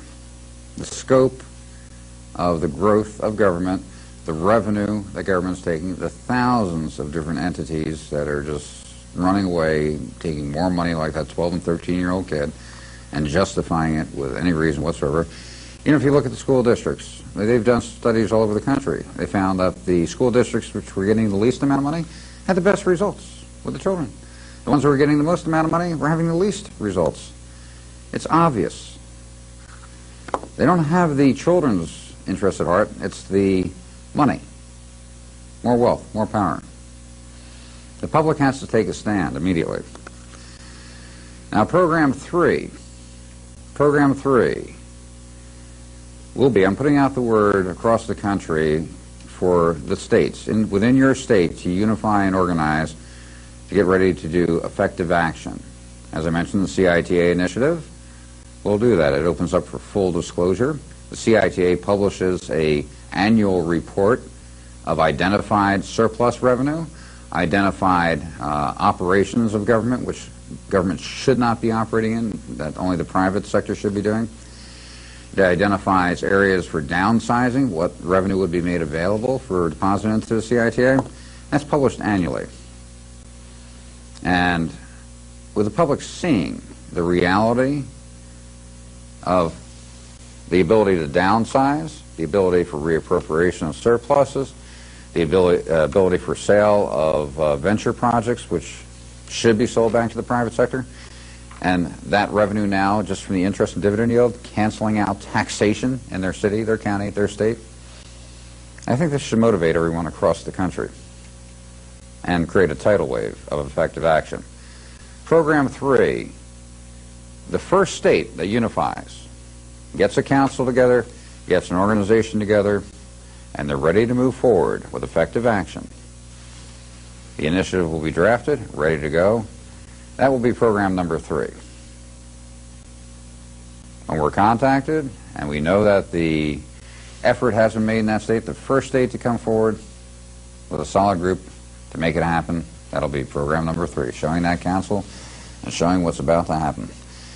And hopefully there'll be about 15 other states, many counties, many cities ready to follow to implement the same program. The boys controlling the structure. Now, the real power structure of this world is the international banks, the brokerage houses, and the insurance company conglomerates. They are controlling the wealth. That $60 trillion is controlled under management by them. If you try to take the money from them, they would stop you cold in your tracks. But under this proposition, the CITA is identifying surplus revenues. They're shifting the wealth back into the direct benefit of the public for the elimination of taxation, and upon doing so, possible dividend return back to the resident taxpayer. Under that program, the banks, the insurance companies, the brokerage houses, they don't lose one dime because they are still going to be managing the funds, accomplishing their best rate of return. The beneficiary is switched to the public. No longer will it be the politician, that little inner circle group moving the funds back and forth, investing the funds back and forth to their benefit. The funds will be invested for the direct benefit of the public under the exclusive principle of operation that from the interest and dividend yield on those funds, the elimination of all taxation, and then also upon the downsizing of government, the annuity dividend check being issued to the resident taxpayers. There is no better proposition, period. Now, the spin doctors involved in this multi-trillion-dollar organized syndicate will try to disrupt and, confuse the issue. There should be no confusion. On your organization, state by state, county by county, city by city, try to find a CFA, Certified Financial Auditor. Very good at identifying the game and revenues hidden in other places. Look through those notes very carefully. When you're looking at your county or your city trying to identify funds, get the state report. The state report will list the local government investment pool and where to get the financial information on that fund. And it will list your city, your county, your school district, and how much money they have in participation. Now, there's also another website which is very informative. It was a website created by a 30-year veteran, retired federal auditor. It's www.cafrman.com. If you go to www.cafrman.com, the auditor, he's very conservative, but he spells out exactly what to look for. He will give you an Excel spreadsheet where it'll tell you where to look in your comprehensive annual financial report to fill in the blanks to identify the surpluses, and shows you what it means to you. He also shows how to look at the state, the county, and the city. If you live in a city, the city has surpluses. The county which you live in now also has surpluses. And then the state. So we have 3 different entities, the city, the county, and the state, that applies to you as a resident of that city. He's identified $28,000 in one state as an example. It's very informative. That's www.cafferman.com. But, as I mentioned, the public is up against a multi-trillion-dollar organized syndicate that is well entrenched. They know exactly what they're doing. It's run by the sharpest crackers on the face of the planet. The public is being basically, they're the food for this organization. As I mentioned, government keeps the public running like the chipmunk on the treadmill, chasing after the carrot. As through trickle-down economics, they provide just enough revenue to keep the chipmunk running at optimum proficiency as they tap off 80% of the energy produced. It's not right. As far as government's concerned, productivity is the key word. They figure if they return the wealth back to the public, everybody will stop working, and there goes hyperinflation and major problems. I don't think so. The wealth is rightfully the public's. The wealth is not rightfully composite government and the small circle that controls the wealth. For information on the CITA, Citizens Investment Trust accounts, I can be emailed at CAFR1, C-A-F-R-1, at AOL.com. And if you request CITA information, I'll give you the basic format for it. If you're ready to organize in your state and you have a solid structure, a good structure, email me. Let me know that's taking place. And if you're the first state that is ready for effective action, your state will be program number 3. As I mentioned, this is a multi-trillion-dollar organized syndicate that you're up against. So it cannot, whatever structure takes place within your state, it has to be between solid workers. Tell the pastor of your church, tell every business you know to pass the word. The game only continues through non-disclosure, and we have the ability right now, at this point in time, to mandate disclosure. There are enough intelligent minds out there that can use the talent of basic addition, and they start looking at the reports and adding up the totals to confirm the theft of the wealth by composite government sources. The growth, the obscene growth of government is obvious. If we unify at this point in time, we can correct it. I look forward to program number 3 and effective unified action coming forth from one of the states in this country. I'm confident 15, 20 other states will be right behind. It's time to move, and to move strong and swiftly. I hope everyone does their best effort to correct the situation in this country. But, as I mentioned, any politician, any reporter who does not make simple and conspicuous mention of the Comprehensive Annual Financial Report, they're out of there. Gone.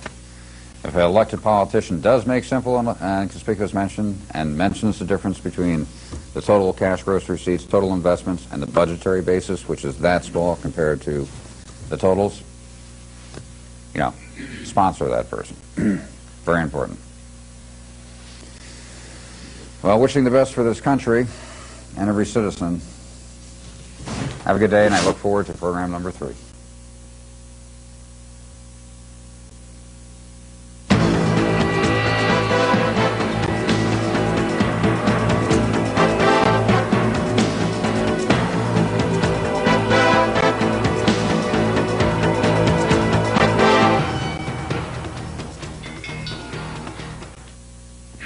As an add-on to program 2, and for a better understanding of the CITA initiative, as an aid to help anyone out there and from their city, their county, or their state to start working on and building a CITA, I'd like to cover some specific criteria for getting the structure going.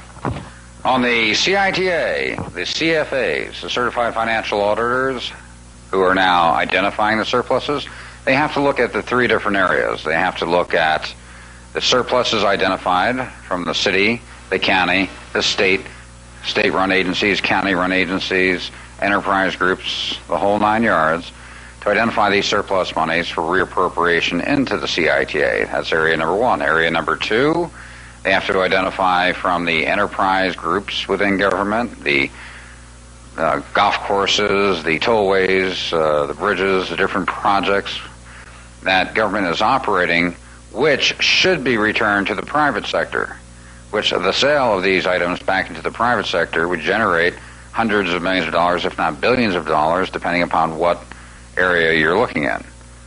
Also, the identification of excessive growth within government that should be recommended for downsizing, which currently is budgeted. So in other words, if you're downsizing certain areas of government, you're now freeing up billions of dollars for use elsewhere or reappropriation into the CITA. So with revenues being reappropriated into the CITA via recommendation from surplus revenues, from the sale of items which no way should government be involved in, different venture projects, through the downsizing of different areas of government, the CITA grows at a phenomenal rate. Phenomenal rate. And the sole principle of operation of the CITA is, from the interest and dividend yield on this massive trust fund that's building up, set up as an annuity pension fund for the taxpayer, the interest and dividend yield subsidizes and cancels the budgetary requirement of government. We are changing the principle of operation of government here, which affects every leaf, branch, and tree within government. It makes government now not the runaway spoiled kid taking more. It changes the principle where government now becomes the prudent financial manager who is operating from the interest and dividend yield on the existing CITA fund account, and also monitored and streamlined where there becomes surpluses in the CITA for return to the resident property owners on top of no taxation from their prudent financial management of their operations. This is essential to have happen. Now, the CFAs and the CITA, their principle of operation, number one, what I recommend for the initiative is that the CITA and the management of the CITA and the CFA, which is a private organization run by you folks, the public. The public hires, fires, and determines who is going to be on the CITA, and the CFA is used. These individuals, number one, they should be compensated from, first of all, the revenue that they identify for reappropriation into the CITA. They should get 1.5% of that revenue. Also on the performance of the fund, they should get 1.5% of the performance. If they accomplish a 17% rate of return, 1.5%, 15.5% now is going towards supplementing the budgetary basis. This gives them a phenomenal incentive to, number one, identify revenues, and number two, performance on the funds when they're reappropriated into the CITA. They cannot be bribed. They cannot be bought off. They have a phenomenal incentive for the growth of the CITA, which has the sole exclusive principle of operation of supplementing the budgetary basis so that government is operating from the interest and dividend yield, and also streamlining government so there's a surplus in the CITA. They maintain their jobs by performing for you. Now, being that the CITA is not a government body, it does not have governmental authority, they may identify funds and revenue for reappropriation, and that government agency may say, we're not going to give you one dime. That's a big problem for them here, folks. The majority of these revenues that they're identifying, the public was not aware of in the first place.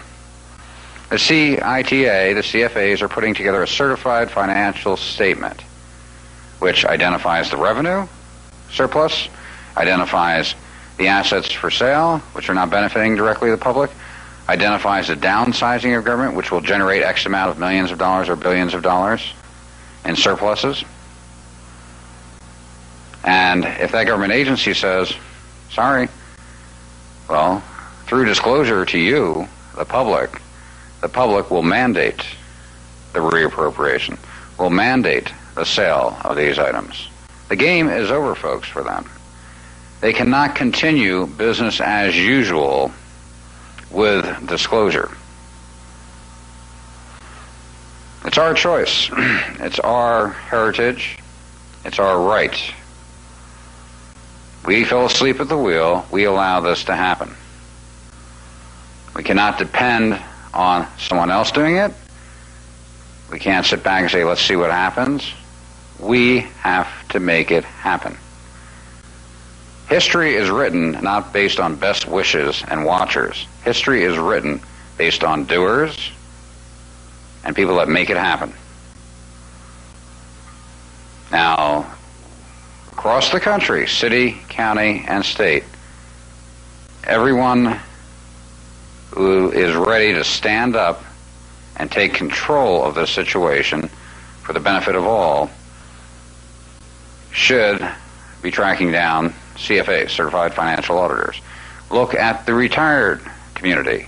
There are many CFAs out there who would love to participate in this venture project to benefit the public. Find them, get them involved. Now, when the CITA is established, upon the identification of the surplus revenues and the certified financial report being put together and what's recommended for reappropriation, what it means on a budgetary basis, satisfying the budgetary basis, potential surpluses after satisfying the budgetary basis, that report is now distributed to the populace. You can then write an initiative or a referendum in your city, county, or state. You have the certified financial report in your hand, which states, with this being done, we can eliminate all taxation within our city, our county, our state within X period of time, if not at present. Additionally, with the operation of the CITA, on top of the elimination of all taxation, we have the ability within X period of time or at present to offer a refund check to every resident of this community on top of the elimination of all taxation. Folks, this is the way it should have been 100 years ago. It's the way it can be tomorrow, only if the public unifies in force to make it happen. We've allowed a runaway freight train to take place here. As I mentioned earlier, 30 years ago, government was 6 or 8% of the GNP of this country. Currently, we're standing at 48%. It's time for us to take control of the reins. Folks, let's make it happen. Now, since disclosure started 18 months ago on the national level, I remember about 5 months ago, I had an email from a political leader out in the Midwest. She wanted to know a little about the topic of the comprehensive annual financial report, and she basically said, well, this is very complicated. Can you boil it down to a simple analogy which everyone could understand? And I replied with the following. I said basically, we had a government, which we knew we needed a military, we knew we needed protection of our country. We knew we needed certain services and conveniences provided by government. So, I refer to government as the foxes. The foxes have been writing the laws on how many chickens they can eat from the hen house. At first, out of our 3,000 chickens, we gave them 100 per year to perform their services for us. They ate them and said they needed 200 chickens. So we gave them 200. They ate them, and then they said they needed 400 chickens. So we gave them 400, but we started complaining, saying enough is enough. So the foxes said they needed 440, justifying 440 with any logic available to them, but realizing that we were complaining about giving them 100, then 200, then 400, they, in their wisdom, started to put 150 chickens aside each year in their own hen house, held by them and undisclosed to us. Well, after many a years, many a decades, in the fox's own hen house, they have collected 6,500 chickens. Total available revenue, not tied directly in with the publicly known budgetary basis, or the operating budget. as they continue to collect now 510 chickens, the disclosed operating budget. As they cry to us saying, they are barely getting by on the 510. But since we are complaining about the 510, they will cut back the annual take to 490 at great sacrifice to them, the foxes. Well, folks, this is a pretty good analogy of what's going on in simple form.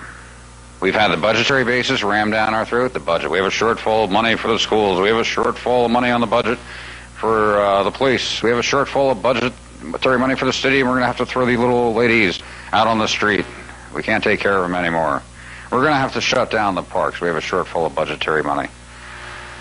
Well, folks, we have a two-sided game here. The budgetary basis, which you can compare to your annual operating budget of operating your house.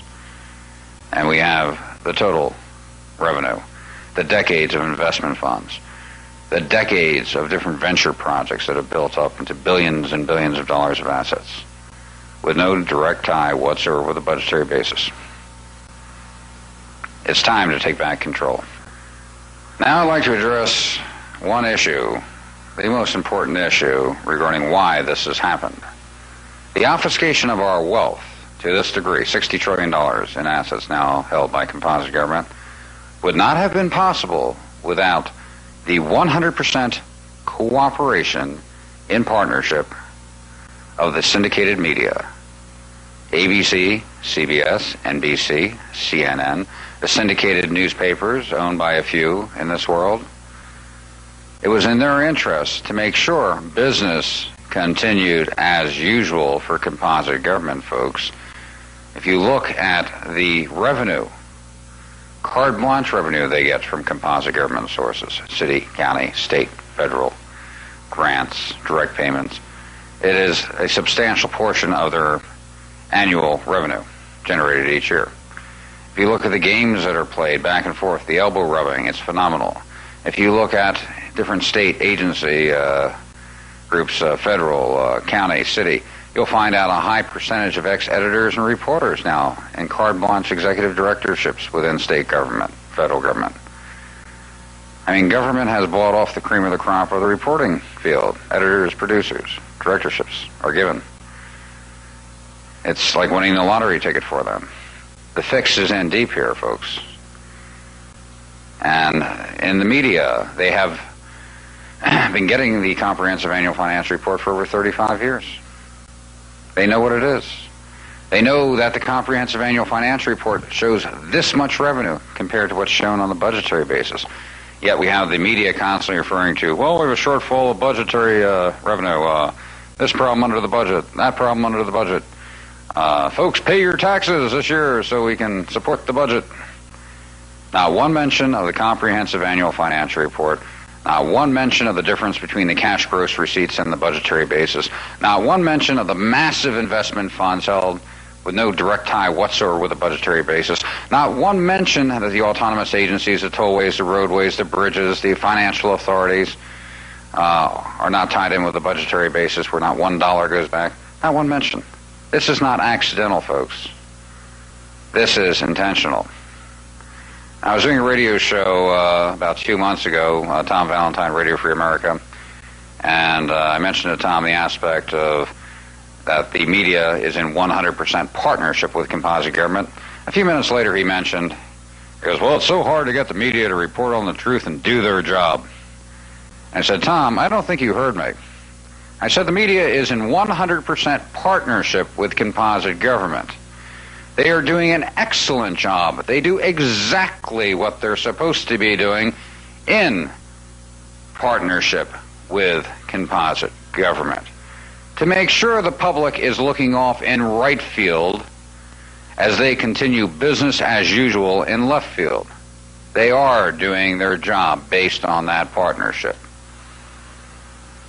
It's important to understand, folks, that communication on this issue, to get the word out for comprehension, to reach every person in this country, it requires each and every one of us to pass the word. There will be a total blackout from the syndicated media. They have perpetuated the game over the last 65 years through a total blackout as to disclosure. So it is important. In fact, when you go to your editor or your news producer, you may see this show and say, I'm going down to my editor right now and make sure he knows about the comprehensive annual financial report. And we'll have this on the front page tomorrow. Well, folks, before you do that, call the mailroom of the agency that puts out the report. Confirm your editor has been receiving it for the last 15, 20 years since he's been editor at that paper. This way, when you approach him, he says, well, I never heard about that. I'll have to look into it. You'll know he's lying straight to your face. Tell him to get out of town. I call this the intentional non-disclosure taking place within the media. I call it criminal culpability. Intentional criminal culpability for non-disclosure on their part. There's nothing else. In fact, it's as close to treason. Because through their non-disclosure of the syndicated media, in cooperation and in partnership with composite government, they have facilitated the unabated obfuscation of the wealth from the rightful owners of this country, you, myself, all of us, the American people. So, pass the word. This has to get around across the country, person to person, mouth to mouth. We're not talking about any gray areas here, speculation. You look at the reports, and using fifth grade addition skills, you see the complete financial takeover of the wealth of this country. If you take the time, add up the totals, city, county, state, and federal, $60 trillion in assets, folks, of which $32 trillion in common stock ownership. The government is the market. Period. It's time for us to take the reins back into our hands. Slow down that runaway freight train. We have to make it happen. And we have to know what we're up against. And the media is what we're up against here on the non-disclosure. We have to break that wall of silence. Now, as I mentioned, we started disclosure of the Comprehensive Annual Financial Report and the structure behind it. It started June 8th of 1998. It's been approximately 18 months. The first disclosure took place on Tom Valentine's radio show, and it was noted as being the most important issue in the last 200 years in this country as to what was being disclosed. Now, 5 months ago, I got a call from Tom. I've reached probably 30 million people via 60 different national radio shows. There's been 10 publications now with feature editorials. Nothing from the syndicated media. They won't mention one word. But Tom called me, and he goes, Walter, because we're wasting our time. The American public is stupid. Here we gave them the biggest story in the last 200 years on a silver platter, spoon-fed them, and no one is doing anything from across the country. He goes, we're wasting our time. My response was, very simply, I said, Tom, we're up against the largest organized syndicate on the face of the planet, a multi-trillion-dollar organized syndicate run by the sharpest crackers on the face of the planet, who spend billions and billions of dollars to make sure the public is looking in right field as they conduct business as usual in left field. And they have the full 100% cooperation and partnership of the syndicated media to continue business as usual. I said, picture a 22-pound rock sitting on a mountaintop, and you wanted to flip it off the side of the mountain. You apply 5 pounds of force, nothing happens. 10 pounds, nothing happens. 15 pounds, nothing happens. You apply 21 pounds of force. The rock rattles a little bit, but nothing happens. I said, with all of the disclosure that took place to date, the radio shows, the different articles that have come out, we've applied a 5-pound force on a 22-pound rock. Law of physics. Nothing is going to happen. I said, what is required, what is essential, mandated here is for a few heavyweights, one or a group, to step forward who can apply 35 pounds of force on that 22-pound rock. And you want to see how fast it's going to fly? Real quick. So I emphasize the point.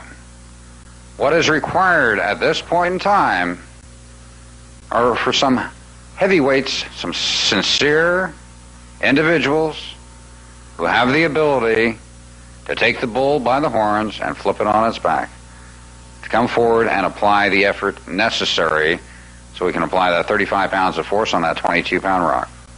If that happens, we'll start the tidal wave, folks. That tidal wave will crest. And the effect of that crest will be effective action that will sweep across this country to return the wealth of this country back into the rightful owners of that wealth, the peoples of this nation. And we can set the principle of operation up in composite government where, for all time to come, for our children, and their children's children, no more taxation, and actually government performing a positive benefit through dividend return to the peoples of this country by performing their function and business as usual. Thank you.